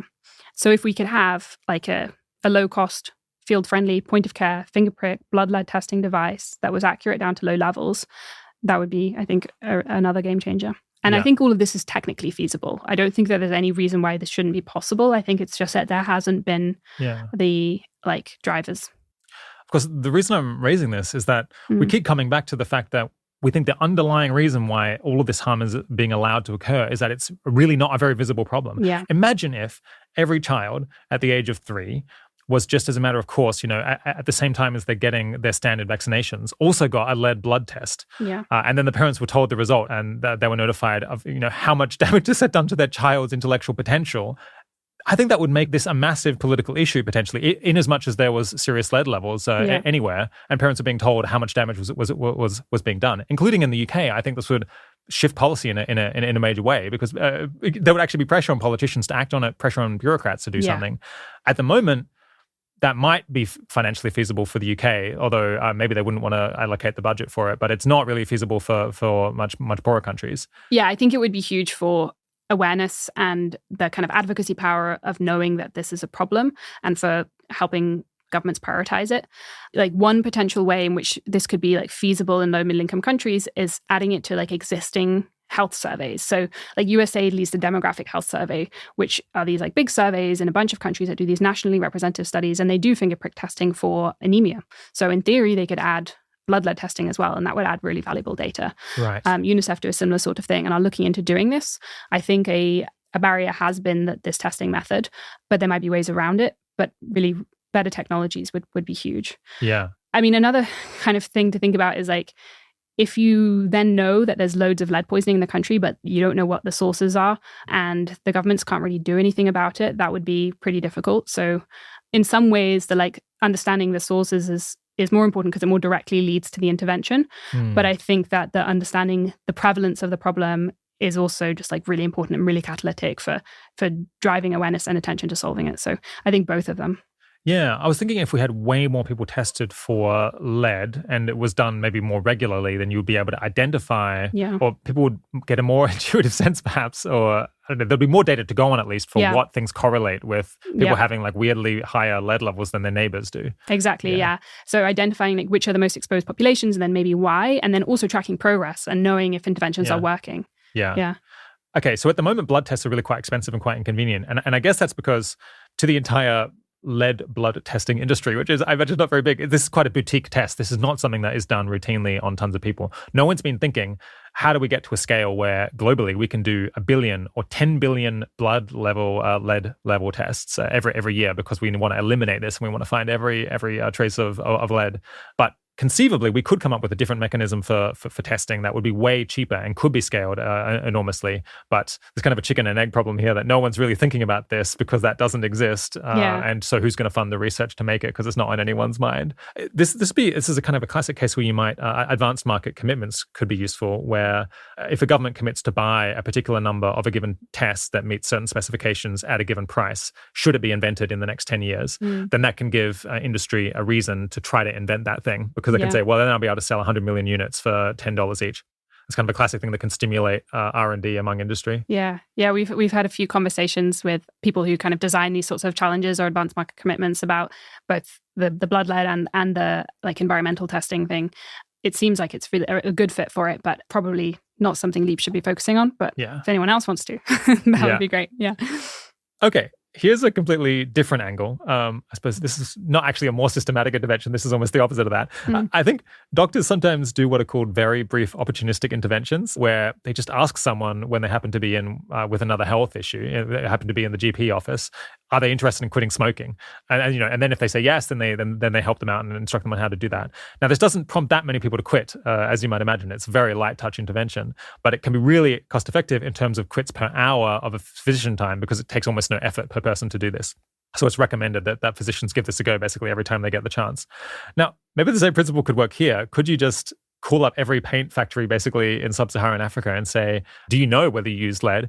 Do you realize that this is extremely bad for children's health? Have you considered quitting lead? Have you considered putting something else in your paint? And then maybe 1% of them or 10% of them might just that might be all that's needed in order to prompt them to take action. What do you reckon? Yeah, I love it. Yeah, I don't think that's a crazy idea. The other thing you could do is like raw material suppliers, so like suppliers of non-lead alternatives, they provide free samples. So you could also say, and would you like to receive a free sample? And then just send it to them. Yeah, I think usually it is harder to engage with manufacturers when you haven't done a paint study and you don't have the results. And usually they won't act until kind of regulation is on the horizon. But that's not always the case. And I think you'd get some hits. So over the past few months, we have started trying to engage manufacturers a lot earlier, and it does seem promising. So, but I think, if anyone's got some free hours and just wants to start calling up manufacturers. Cold calling, It's probably worth Our trying. paint technicians are standing by to reformulate your paint. To be honest, I actually think this might be, I don't know, this is actually a good idea because it seems like with a reasonable amount of money, you're on track to target, all of the paint factories in large countries, at least in sub-Saharan Africa, for example, by doing these paint studies and getting the government to take action. So maybe this would be, I guess if you had one person who had only $10,000, maybe this would be the best that they could do. But given that you have more people and more expertise and you are trying to scale, this probably seems less cost effective to me. Yeah, maybe for us, but if someone's got free time, that'd be such an idiosyncratic hobby. Yeah, imagine explaining that to your friends. I don't know what it would be like calling up a paint. How do you even get the details of a paint factory in Nigeria? I don't know. Maybe ask through my networks. Okay, so that's been some alternative high-level approaches to tackling lead. Earlier, though, we were talking about your experience in Malawi a couple of years ago. What's happened since then? What sort of countries have you expanded to? And what sort of experiences have you been having there? Yeah, so since then, we have expanded to 17 countries. So most of them are in Africa: Zimbabwe, Madagascar, Sierra Leone, Niger, a number of others, and then a few outside of Africa as well: Pakistan, Bolivia, Uzbekistan. And basically, we prioritize countries based on what expected burden of lead poisoning from paint. Obviously, it's pretty difficult to estimate. Also on neglectedness. So are there any other actors doing anything there? And also on tractability, the classic, basically, INT kind of, yeah. I've heard of it. Yeah. So what goes into the calculation trying to figure out the burden of leaded paint? So a big part is population size. So if it's a big country, it's more likely that there's more lead poisoning from paint. Anything we know about the size of the paint market, use of paint in the country, anything we know about whether there's likely to be a lot of lead paint on the market. Do some countries use more paint than others? Are some countries, big on paint and others are not? Yeah. In some countries, like a lot of the population live in like rural areas where there's just not much painting going on. Usually less economically developed countries. I see. But in those countries, there might be very rapid paint market growth. So they might actually be quite important. Yeah. So I guess you want to ideally get a country, right before an explosion of urbanization or construction. Yeah, exactly. So where are you at in the different countries? I mean, if you've gone from, you did one country 3 years ago, now you're operating in 17? Yeah. It's a big increase. Have you been hiring kind of hand over fist? I mean, our team is 9, so it's a small team. Right. I think that it kind of highlights the fact that it's a relatively light touch intervention. It's really the civil servants in government that are doing most of the work, and we're there to support. We're there to help them overcome whatever barriers come up.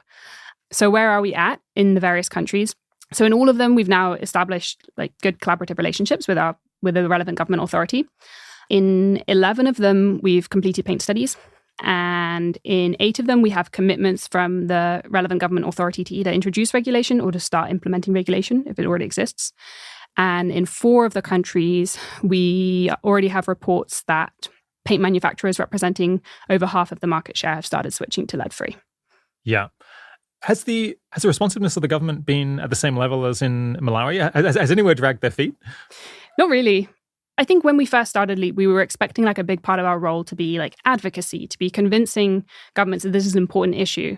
But that hasn't really been the case. It's more, there's sometimes a lack of awareness to begin with, and then we can, communicate about the problem and do the paint study to bring that awareness. But the barriers are then they're convinced, they're on board. Obviously, no one wants lead paint in their country.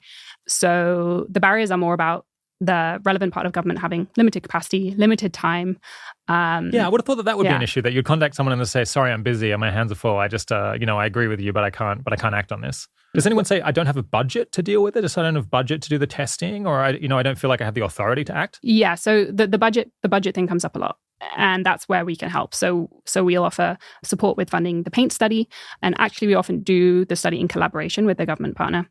And then we offer support with funding for like multi-stakeholder meetings. That's often a big step to getting progress on an issue. Is the kind of lead government authority will need to get other parts of government involved, and they'll need to engage industry and bring them along. So they need to have all these meetings, and sometimes it's to agree on draft laws and that sort of thing. And so we can help provide funding for the meetings, and then we can also help with the testing capacity to some extent. So we can help with accessing international testing or improving their like internal capacity.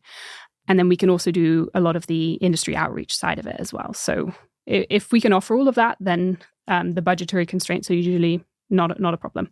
I see. Is it an issue that many of these countries, they presumably don't have great testing for lead? They maybe don't have the best scientific facilities to handle this? Yeah. I think probably most low middle income countries don't have existing ability to test for lead in things. The approved method is using a lab-based technique. The machine costs $30,000 to $50,000. And then there's also consumables. There's also training that's needed. So that can be something that limits their ability to, enforce a regulation. But you were saying, I think you were testing samples for, was it $14 or $15 or something overseas? Why don't they just mail them out to a lab overseas? It sounds like it costs peanuts. Yeah, so that's a good option, and it's something that we help get set up, and we kind of provide training on how to prepare the samples so that they can be sent abroad, and we'll even cover the costs of the international analysis for a period of time while they're getting set up. It's a very kind of cost-effective option, but I think a lot of regulatory authorities would ideally like to have their own capacity. Okay. Yeah. Just as a kind of matter of principle, that they don't like stuff that comes from outside. They feel a bit embarrassed maybe that they're having to ship this to another country? I think it's been mentioned before that sometimes they don't really like the idea of sending money abroad. Why can't we do this in our own country or locally? I think also if you're a regulatory authority whose job is to run a lab and test for things, it's quite nice to just be able to do that and not have to rely on external. I see. Yeah, it could be more convenient to just be able to send it to the basement of the people in the basement rather than mail it overseas from a logistical point of view. Yeah, and mailing paint can be a bit tricky sometimes. You can't actually ship wet paint because it's flammable. So you have to prepare dry samples. But then sometimes the mailing companies think that you can't ship dry samples. So, it's a little bit inconvenient, but it's pretty easy overall. I guess maybe one reason that leaded paint is still an issue is that it's usually produced locally, right? It's this kind of commodity business where it's an extremely heavy item that's sold at relatively low cost, and it's also relatively low tech. So most countries are producing their own paint, or even most cities kind of have their own paint supplier. And the fact that it's kind of at that medium scale means that it hasn't been possible to just identify a handful of places in the world where paint is being produced and tell them to stop. You have to go kind of city by city, country by country. Yeah, exactly. Yeah. In the vast majority of the countries that we work in, the vast majority of the market is locally produced paint. Yeah. Yeah. How big a deal is it that you offer this, was it paint technician or paint formula specialist? I have to say that is one of my favorite examples of a super high impact career that I don't think anyone would ever have guessed that you should go into paint formulation, and then this is going to allow you to save the lives of thousands, tens of thousands of children. Yeah. But that's how it's turned out. What's the guy's name again? He's called Phil. Okay, yeah. Phil Green, yeah, he's amazing. How important is that to the paint companies? How is it often an impediment to them that they just don't know how to make yellow paint or red paint without his help? Yeah, so it depends on the paint company. Some have internal chemists that are really experienced with formulation, but others don't. And it's not actually a simple thing. It's not like it's not like a one-for-one replacement. It's more like baking a cake, where if you substitute an ingredient, you kind of have to adjust other things to make sure it has all the right properties. So having someone who has a lot of experience with both different types of formulations, but also the local context and what suppliers are available and what raw materials you can actually get where and how that could work and how reliable all the different raw material suppliers are is just absolutely amazing. Yeah. So I think that's, it really, very high impact career. I guess in as much as, in as much as the companies are reluctant to push forward when after they speak to Phil, they can kind of be persuaded that maybe this isn't going to be as much of a pain in the ass as they were expecting. Yeah, exactly. A good general principle in life is to look for ways in which you might be able to get kind of 80% of the benefit from something for 20% of the effort. And I noticed in the distribution of lead in paint, in the samples that you were testing, it seemed like even among paints that had more lead than you'd like, more than this 90 parts per million level, some of them had 100 times as much lead as others. There were some that were just chock-a-block full of lead and others that had relatively minor amounts. Is it possible to get most of the juice just by focusing on the specific paints that have the absolute most amount of the greatest concentration of lead in them? Yeah, possibly. So, some of them have 7% lead or something like that, really, really high levels. We prioritize in part on market share. So we might focus first on the manufacturers that are, selling most of the paint on the market. But definitely the higher the lead concentration, probably the worse it is. Although another like key factor in the relationship between lead paint and exposure is also the quality of the paint. So whether the paint is like flaking or deteriorating. So I don't really know what the relative, what like the difference is between like different levels of lead in paint versus exposure when you take into account all the other complex factors. Yeah. It sounds like this has all been suspiciously smooth. You're going to go in, you find that there's lead in the paint, you call up the government mostly follows up, you hassle them a little bit, you, I don't know, pay for them to have some meetings, pay for them to run some more tests. What part of the whole process here takes the most person time or the most money? Is there any stage that is kind of a hassle for you? Yeah, I think the bit that takes the most time is the part between getting the government on board, establishing that relationship, doing the paint study, identifying that there's a lot of lead in paint, but then actually getting regulation in place. And that's just because it's like a complex process. It varies by country. It involves a lot of different steps. Complicating factors can come up. And also the civil servants that we're working with are juggling a lot of plates. And so that can take a long period of time. And our approach is just to try and be in like really close contact, lots of calls, emails, WhatsApp messages, visits, to just make sure that we are as responsive as possible to whatever part of that process that we can help with. And that varies a lot by country. But that kind of period takes up a lot of time, basically. I did an interview with Karen Levy 2 years ago. We were talking about all sorts of things that she's learned as a consultant working in development for many years. Yeah. Have you worked with Karen? Yeah, we work with Karen. She's really great. Yeah, wonderful. Yeah. One thing that was a recurring theme in the conversation with her was just how often governments in extremely poor countries might find themselves completely unable to do a project that seems extremely high value for the lack of a tiny amount of money, for the lack of tens of thousands of dollars. So they do not have the staff capacity to just hire one person to coordinate this extremely obviously valuable health program. Yeah, exactly. And it sounds like there's something like this may be going on here, where if there's just no person, if there's nothing in the budget of a bureaucracy for someone to be focused on paint, then that can mean that no one is proactively thinking about this until you come in and hassle them. Yeah, I wouldn't frame it as hassling them. I think it's more that we try and add that capacity. I see. Yeah. So we just try and make it as easy as possible for them to do what they want to be doing. It's not that we have to kind of hassle them to do it, like they want to do it. It's that we can help them with that capacity, with that technical input, with taking on some of the things that maybe take a bit more time or that require a bit more funding, where the budget would be really difficult to get and that sort of thing. Yeah. And if I recall, an issue is that budgets in these bureaucracies tend to be quite inflexible. There's not someone who can just reallocate things at a whim because they, feel like this week that they've heard about lead in paint and they're like, oh, this is a great idea. And so you can kind of have this issue, the kingdom was lost for want of a nail, where the entire process of enforcing, a safety on paint can be lost because there just wasn't something in this particular line item because the person who was managing it years ago when the budget crystallized wasn't aware that there should be someone doing that. Yeah.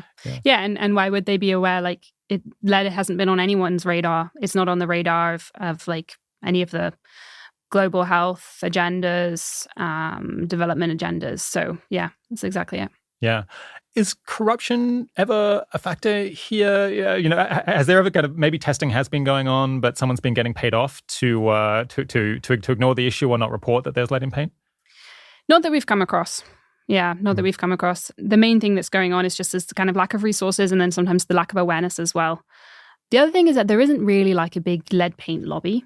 I guess that's good to know. Yeah. I don't know why I'm laughing because I don't know. There are so many industries where there is a lobby in favor of the bad thing. Yeah. Yeah. Like there isn't like a huge amount of industry resistance. And in fact, industry is sometimes supportive of regulation because they might want to switch to lead free, but they don't want to be undercut by people that aren't. And so they'll be keen on regulation for the sake of the level playing field.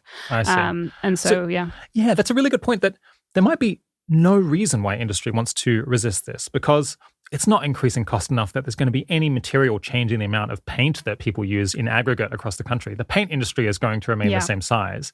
And as an individual company, okay, so now everyone's paint gets 1%, 2% more expensive because they've all had to substitute away from lead. But so what? The costs have gone up by 2%. Your costs have gone up by 2%. Your revenue will go up by 2%.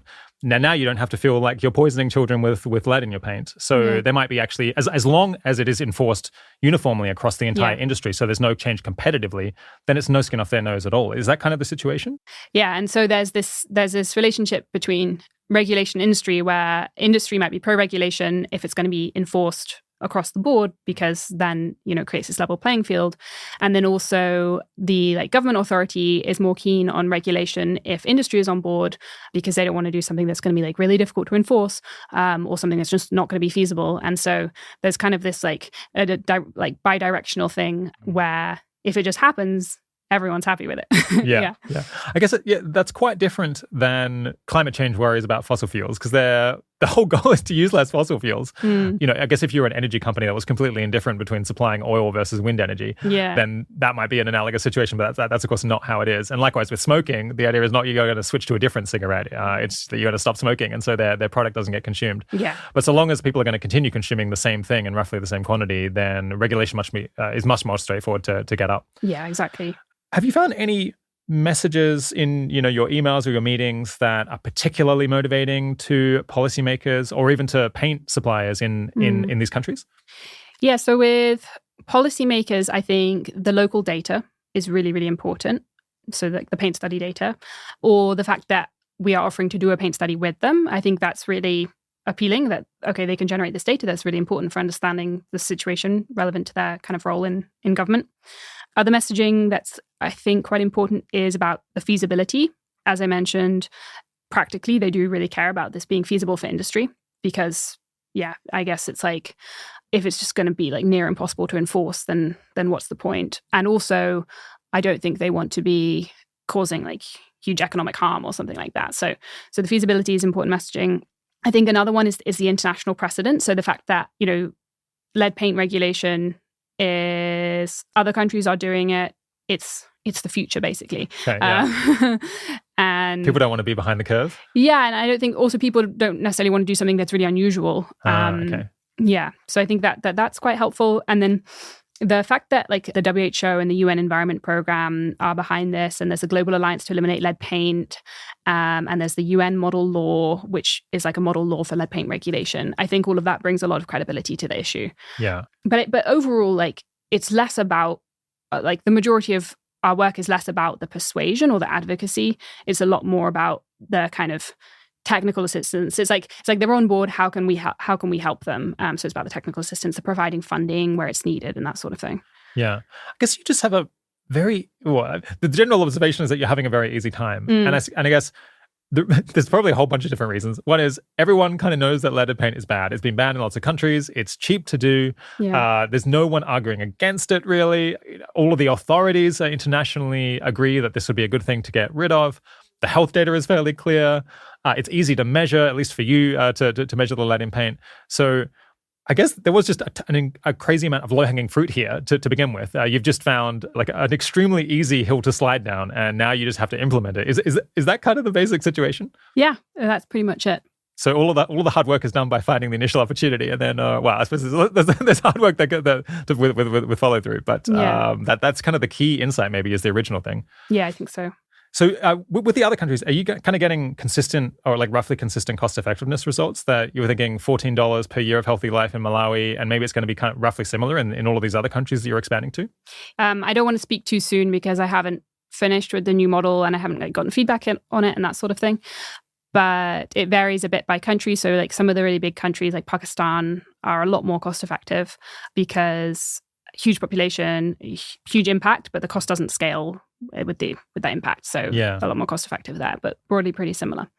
Okay, yeah. So it could actually be more effective if you hit larger countries. Well, I imagine maybe influencing policy and bureaucracies in Pakistan is more expensive than Malawi because it's a bigger country, the bureaucracy is bigger, there might be slightly higher operating costs, but nonetheless, the population is 50 times larger. So and it's not going to cost 50 times as much. Yeah.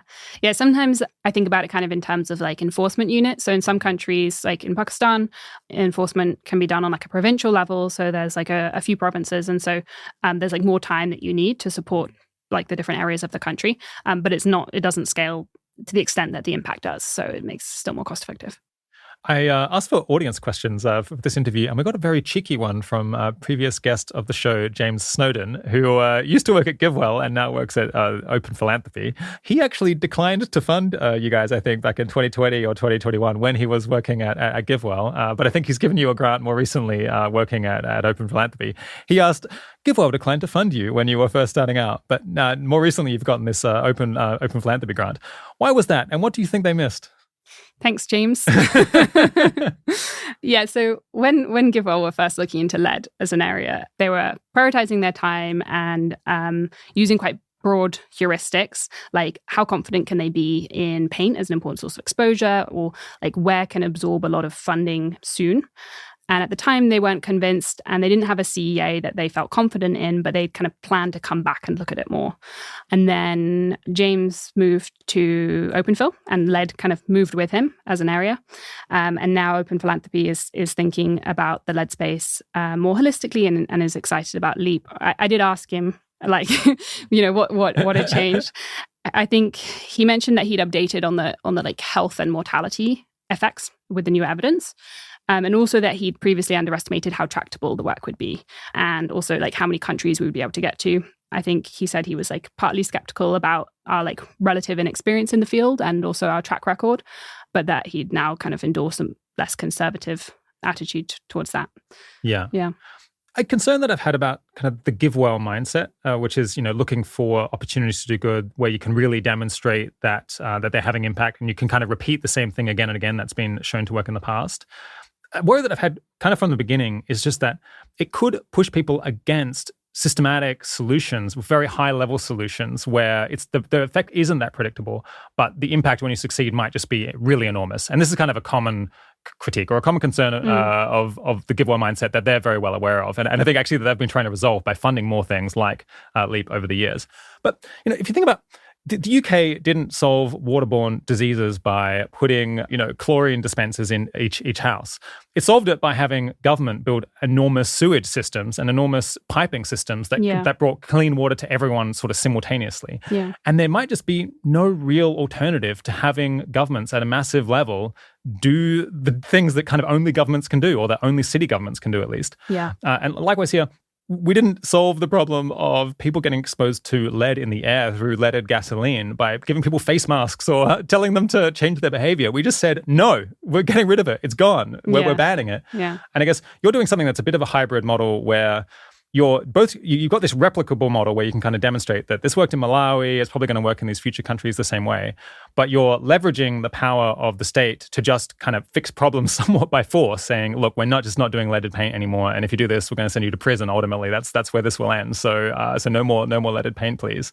But I do worry that the fact that GiveWell didn't fund this, I think maybe does show a weakness in the research methodology, or it shows that it's not going to be able to identify, or at least the mindset most strictly applied is not always going to be able to identify, really amazing high expected value in interventions, because just things that are extremely high expected value will often have too much uncertainty, too much that's unmeasurable about what they're going to do. Do you have any reaction to that?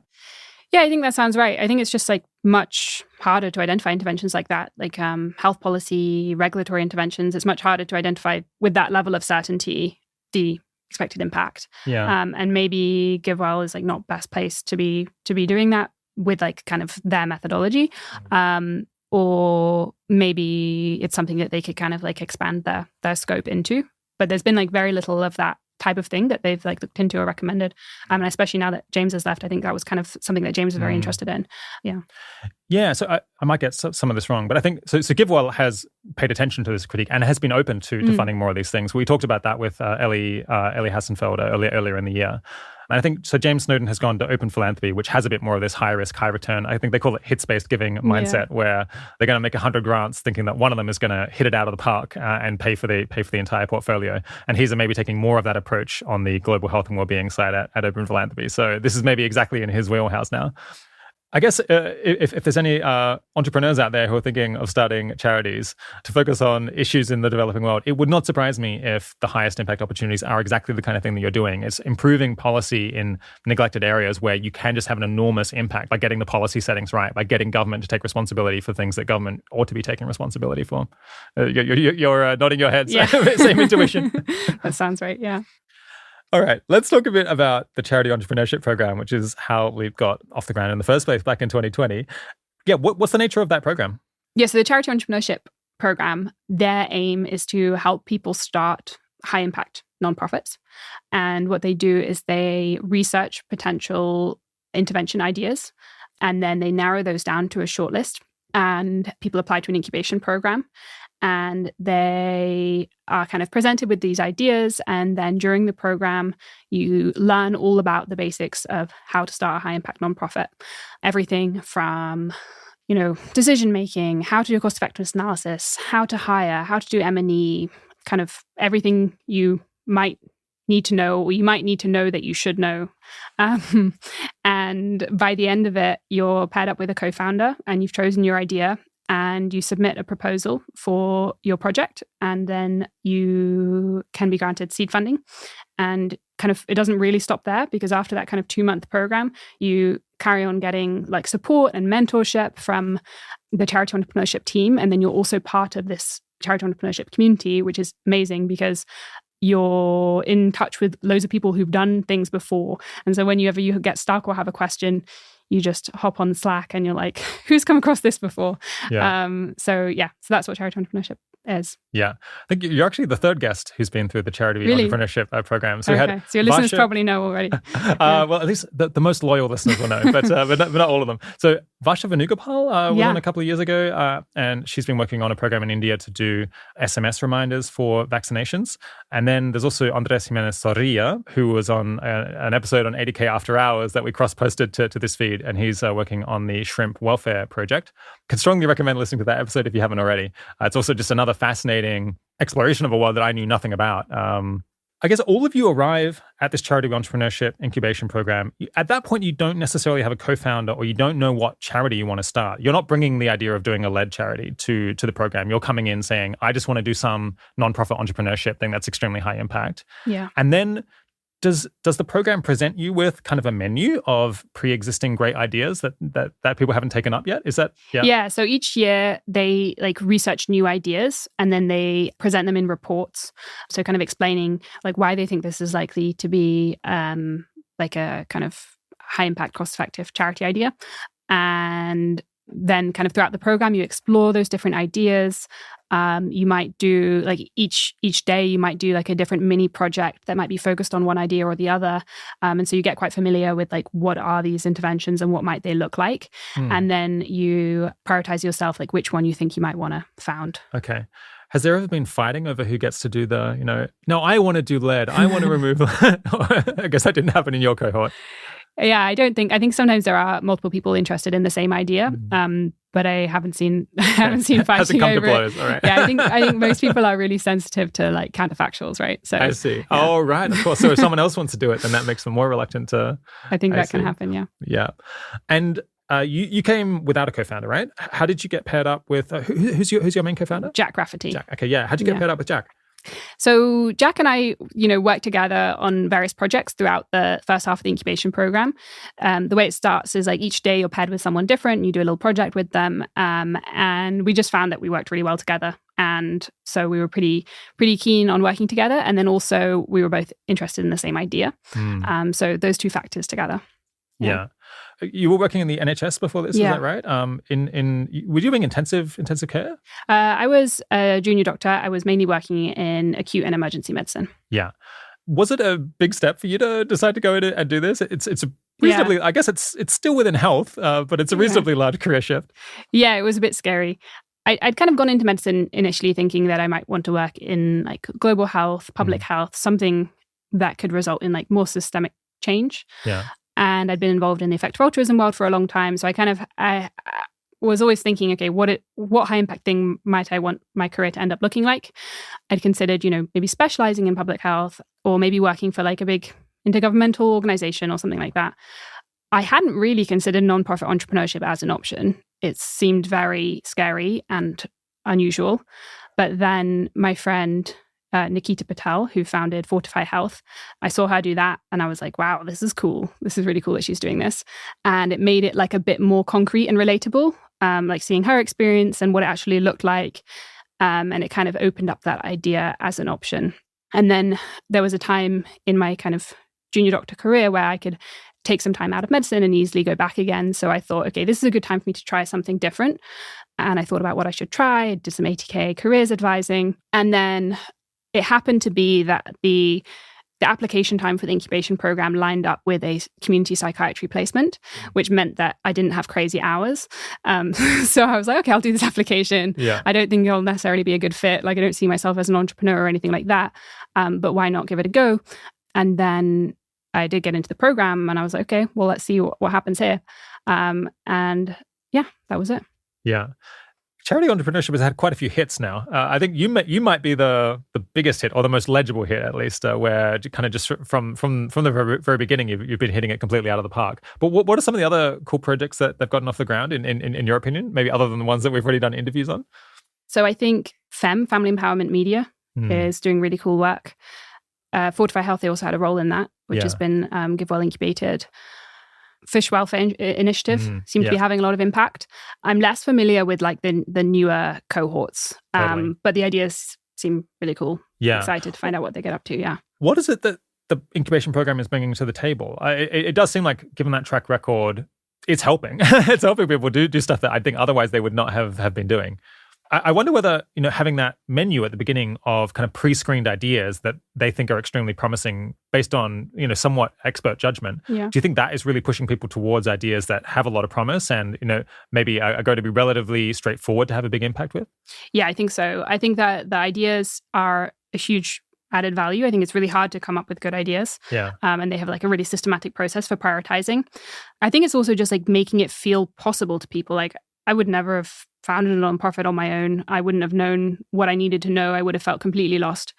And yeah, just guiding you through the steps of the process and making it doable, is really, really impactful, I think.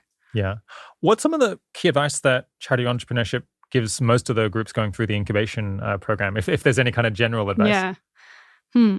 There's a lot of advice. And we do think about it a lot. Like I find myself thinking back to like the way that like certain ways of thinking about things were framed and how to approach things. I think one thing that I come back to a lot is like the importance of coming back to the theory of change, kind of challenging it, testing it, and the things we learned about like the kind of monitoring and evaluation and linking that to the theory of change. Another thing is like what not to focus on.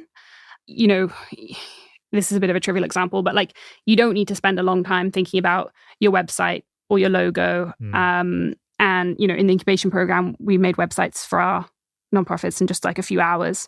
And you just really need to like focus on figuring out, is your intervention going to work? How can you make it work? And being really action orientated. Got it. Yeah. Is there any specific advice that they gave to you guys when you were going through the program? One advice that I think we took quite seriously was just to like move quite quickly and just test it out. Like, you could imagine starting up a nonprofit and spending a long time in the like early phases of figuring everything out in detail. But in the second month, we were in Malawi. We were just testing our theory of change, the first part of it. And I think that was really good advice because we learned a lot more quickly by doing that. And we could have wasted months and months and months otherwise. Yeah. Yeah. Yeah. Are there any other charity ideas that you'd be really excited to see people start? What was maybe the second on your list if you weren't going to do lead elimination? Do you remember? I'm pretty excited to see what other like public health policy and regulatory intervention ideas come up. At the moment, the CE research team is looking into organophosphate pesticides and other neurotoxicants to see if there's like a neglected intervention similar to LEEPs. So I'm really excited to see what they find there. Yeah. I think that they've also looked at taxation of tobacco and taxation of alcohol, I think. Obviously, those are other massive causes of ill health. Yeah. Potentially discouraging excessive consumption of those could be really impactful. Yeah. Is it difficult to get into the program? What sort of stuff are they looking for among applicants? Yeah, so they have a lot of applicants and only a few make it onto the program each year. So it's pretty selective. I think they're looking for what they describe as people who are like ambitiously altruistic. So like ambitious, but really driven to have a large positive impact in the work that they're doing. They're looking for people who have good decision making. They don't really care about experience particularly. I think they found that deep experience in a field doesn't necessarily correlate with having a successful nonprofit. Yeah, they list all the things that they kind of prioritize on the website, and you can also do a quiz to find out if you might be a good fit for applying. And I think also the application process helps you prioritize career options like during the process. So I'd encourage people to apply even if they're just wanting to like think a bit more about whether it could be a good fit. Like I was saying before, I didn't think I would be a good fit. Yeah. It's a live program in London, right? So most of the program is remote, but there are 2 weeks in person. So you can apply living anywhere in the world. And for the remote part of it, they do make sure that it works with different time zones and that sort of thing. And then for the 2 weeks in person, they cover, all the expenses, and they also give stipends and that sort of thing and help with visas. So they're keen on having a very kind of international cohort. Yeah. Are they still helping you out these days? Or maybe have you kind of graduated and you know more about what you're doing than they do? We still definitely ask for advice sometimes from the charity entrepreneurship community and the people that work there themselves, because there are people who are further along in the nonprofit stage. And so when it comes to, hiring for more senior roles or something that we haven't done before like that, we can get really helpful advice. Yeah, for a conflict of interest declaration, I am on the board of CE at the moment. So yeah. Well, where did you join the board? Was that before or after you did the... It was quite recently. Quite recently, yeah. Okay, right. So, so you loved CE before you were on the board, not just exactly. advertising it now that you have I suppose you don't have a financial interest at all. No. Just have responsibility. Exactly. I guess for balance, maybe we should find something negative to say about the program. Are there any weaknesses of it or ways in which it wasn't as helpful as maybe you hoped? One thing I've noticed is that there does seem to be like a bit of a feeling of like you need to work really, really hard to have a successful charity. I don't think that would necessarily be endorsed, but I feel like that comes across sometimes. And I think that is a bit risky because burnout's like a real risk. And I don't think it's necessarily true. Like I think you can have a balanced life and, get a lot of work done and have a lot of impact. So that would be one thing that I would look out for. But I think that they would probably agree with that. And wouldn't really want to be communicating that. But I think it just kind of comes across in the culture of the thing of like moving fast. And so they're a little bit workaholic themselves maybe. And I think so that's kind of the culture that tends to be transmitted. But I think so. In reality, it does seem like you could work kind of 9 to 5 on LEEP and it would be pretty successful. Okay, maybe not. Okay, all right. You could work 9 to 9. I think I could work reasonable hours and it would be fine. I think it's hard to limit yourself when you know what the stakes are. What the stakes are. Every few weeks that we can get lead paint off the market sooner is real impact. And so it can be quite hard to like balance knowing that with having a normal, healthy routine. Yeah. Is that one of the most difficult parts of the work? I think for me at the moment, that's one of the most difficult parts of the work.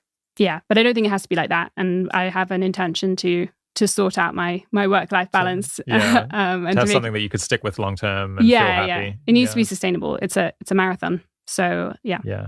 But I do love it, right? It's so satisfying. Like nothing brings me greater joy than hear a manufacturer tell me that they've switched to lead-free. I'm just like chasing those highs. No, I'm kidding. Well, I mean, you should have a bell that you ring every time you get a result where it was leaded before and now it's not. Yeah. But no, it's like incredibly fulfilling and satisfying. And I think that's probably what makes it hard to balance sometimes. Yeah. I mean, I guess this is a perpetual issue. It's very challenging.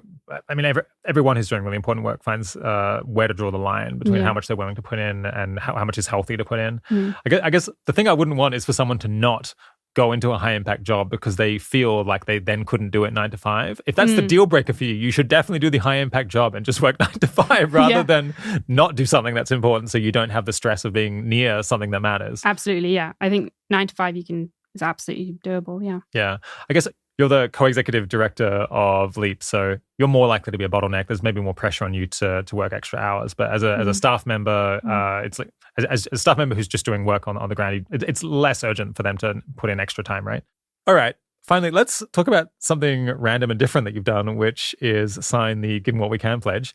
Yeah, can you explain what that is for people who haven't heard of it? Yeah, so the Giving What We Can pledge is a commitment to donate 10% of your income throughout your life to charities that you think will do the most good with the money. Yeah. Okay. So pledge to give 10%. It's forever, right? I think it's pre-tax, but you get to choose what charity you think is most impactful. Yeah. When did you take the pledge and what prompted you to do that? I took it in my second or third year of university. I'd known about it for a while, but I kind of hadn't taken it yet because I was like, it's a long time until I'm going to be earning any money, especially doing a medical degree. It takes like 6 years. So I wasn't in a massive rush. But then I was involved in Giving What We Can chapter in Cambridge, and I thought, I might as well do it now. It just seemed like kind of a good idea. I guess the basic pitch is the benefit to the people who benefit from the charity is much greater than the harm to you from the reduction in income, given that you're living a comfortable life. Yeah, exactly. I think one thing that stood out to me was a statistic. I don't know if it's still true, but at the time, it was like the average graduate salary in the UK puts you in like the top 5% of income globally. So I knew that, on a global scale, I would be very comfortable in my life, and that kind of additional 10% was not going to be a deal breaker for me, whereas it could have a lot of impact elsewhere. And so it just seemed like a good idea. And it seemed like a good idea to do it when I was a student, so that I would never really like notice the decrease, because I'd always be doing it. Yeah. Which charities have you ended up donating to since you signed? It changes year on year, and I deliberate every year. Oh, wow. That's slightly bad, given the importance of your time. I know. Yeah. Sometimes it's been like GiveWell recommended charities. Sometimes it's been recommended animal charities. More recently, sometimes charity entrepreneurship incubator charities. I think that there's maybe a good opportunity in an early stage of a charity where they're not like big enough or established enough or a track record enough to get funding from more established donors, and they're definitely not going to be funded by any of like the big EEA type of funders. And so looking out for those opportunities, I quite like doing. Yeah, I guess given your association with charity entrepreneurship, you're in a good place to be one of these sort of angel funders who provides a bit of money to things that are really early stage. It's not that much money there. Okay. Yeah. I guess we were talking earlier about how it's plausible that you're delivering a year of healthy life for $14. I guess that's kind of always been part of the pitch for people taking the Give What We Can pledge or just donating to effective charities, is that the impact that people might have by donating to these organizations to allow them to scale more quickly might be far larger than what people intuitively think. Like, actually, if you sit with it for a minute, how much benefit that is to someone that they have a year, and not just a typical year, but actually a year at like peak health. That's the sort of benefit that you're providing to someone, and you're able to do it for $14, at least in these like more high risk, high return giving strategies. It's a little bit alarming. Yeah. Yeah, it's not. On the one hand, it's an amazing opportunity and it makes you feel really good. On the other hand, it's a symptom of these amazing opportunities that are being not taken, or these amazing things that really should be happening that would benefit people so much that could just get left there for lack of tiny amount of money. Yeah. Did you have any major reservations about taking the pledge? Not really. I think there was a thought of like, am I just doing this because I'm like relatively young and I don't really know how important this will be as a commitment later in my life, and I'm being a bit naive or something like that. But I was also thinking, well, if I'm just being naive, let's roll with it. It'll probably have a positive impact overall. Yeah. But I don't think that really turned out to be true. I still think it's the right decision and I'm happy with it. Yeah. Do you think that having 10% less income meaningfully affects your well-being? I mean, it must affect it like a little bit, right? But not noticeably. Yeah. Yeah. You work for a non-profit now that's kind of early stage. I don't imagine you're raking in income, but you nonetheless feel like it's fine for you personally? Yeah, it's fine for me personally. Yeah, I mean... You don't have expensive taste? Yeah, I don't think I have expensive taste. Maybe like, if you have kids or something like that, calculus could change. But, it could get more challenging. Yeah. You're living in London, right? It's not a cheap city. But yeah, okay. You're just a reasonably frugal person by nature. I mean, am I a reasonably frugal person by nature? I think I think about it with my purchasing decisions. So like, I used to be one of those people who like every time they bought something, they'd be thinking, oh, this is a malaria net. So I actually find it really We've all been there. Exactly. So I find it really helpful just having like, okay, this is the set amount and I don't have to deliberate over every decision. And that's, I think, really nice for me. Yeah. Because one of the best arguments I've heard for not taking the Giving What We Can pledge, even from an impact point of view, is just that for many people, the kinds of people who are dedicated enough to this that they're seriously considering taking the Giving What We Can pledge, very often the thing that they can do that will have the biggest impact is to change their career, right? Is to start an organization like LEEP. And probably, I would guess that you're doing a lot more good through your work realistically than you are by donating 10% of your income. It might be like 10 or 100 times as much. And then some people argue it's maybe a distraction a bit to focus on the giving rather than on the career change. And also, if you go into a role like being a non-profit entrepreneur, then you might be more reluctant to do that if you know that you're only going to be able to keep 90% of what is potentially a much lower income than you might have otherwise gotten anyway. So I think that is maybe my one reservation is for people taking the Give What We Can pledge, even if they're like otherwise, living in the UK and financially comfortable, is just I wouldn't want that to come at the expense of someone doing something like what you've done, of trying to have a direct impact by pursuing a really high impact career, even if that means earning quite a bit less than they might otherwise. Yeah. Hopefully if that were like impacting a decision to do something really high impact, you'd be able to notice that and be like, that doesn't make sense. And so I will, not donate that 10% because it will allow me to do this higher impact thing, something like that. Yeah. I guess people have different sort of takes on this. I feel like it would be in the spirit of the pledge to say, unfortunately, I can't keep this pledge anymore because now I'm dedicating my entire career to pursuing global health and development, for example, in a way that I didn't previously expect to. Yeah, you could think of it in I don't know what the strict definition of the pledge is, but you could think of it in a way as like you're taking a lower salary by working in this role, and that's kind of salary sacrificing in place of making that donation. Yeah, Given What We Can's been doing pretty well recently. I think they've got 8,500 members now, and they actually, I think they might have had their biggest year last year because they got, I think, 1,500 or something new members. Wow. I think I should probably tell people I worked there many, many years ago, back in 2012, and I think back then we were pretty happy to have 300 people join in a year.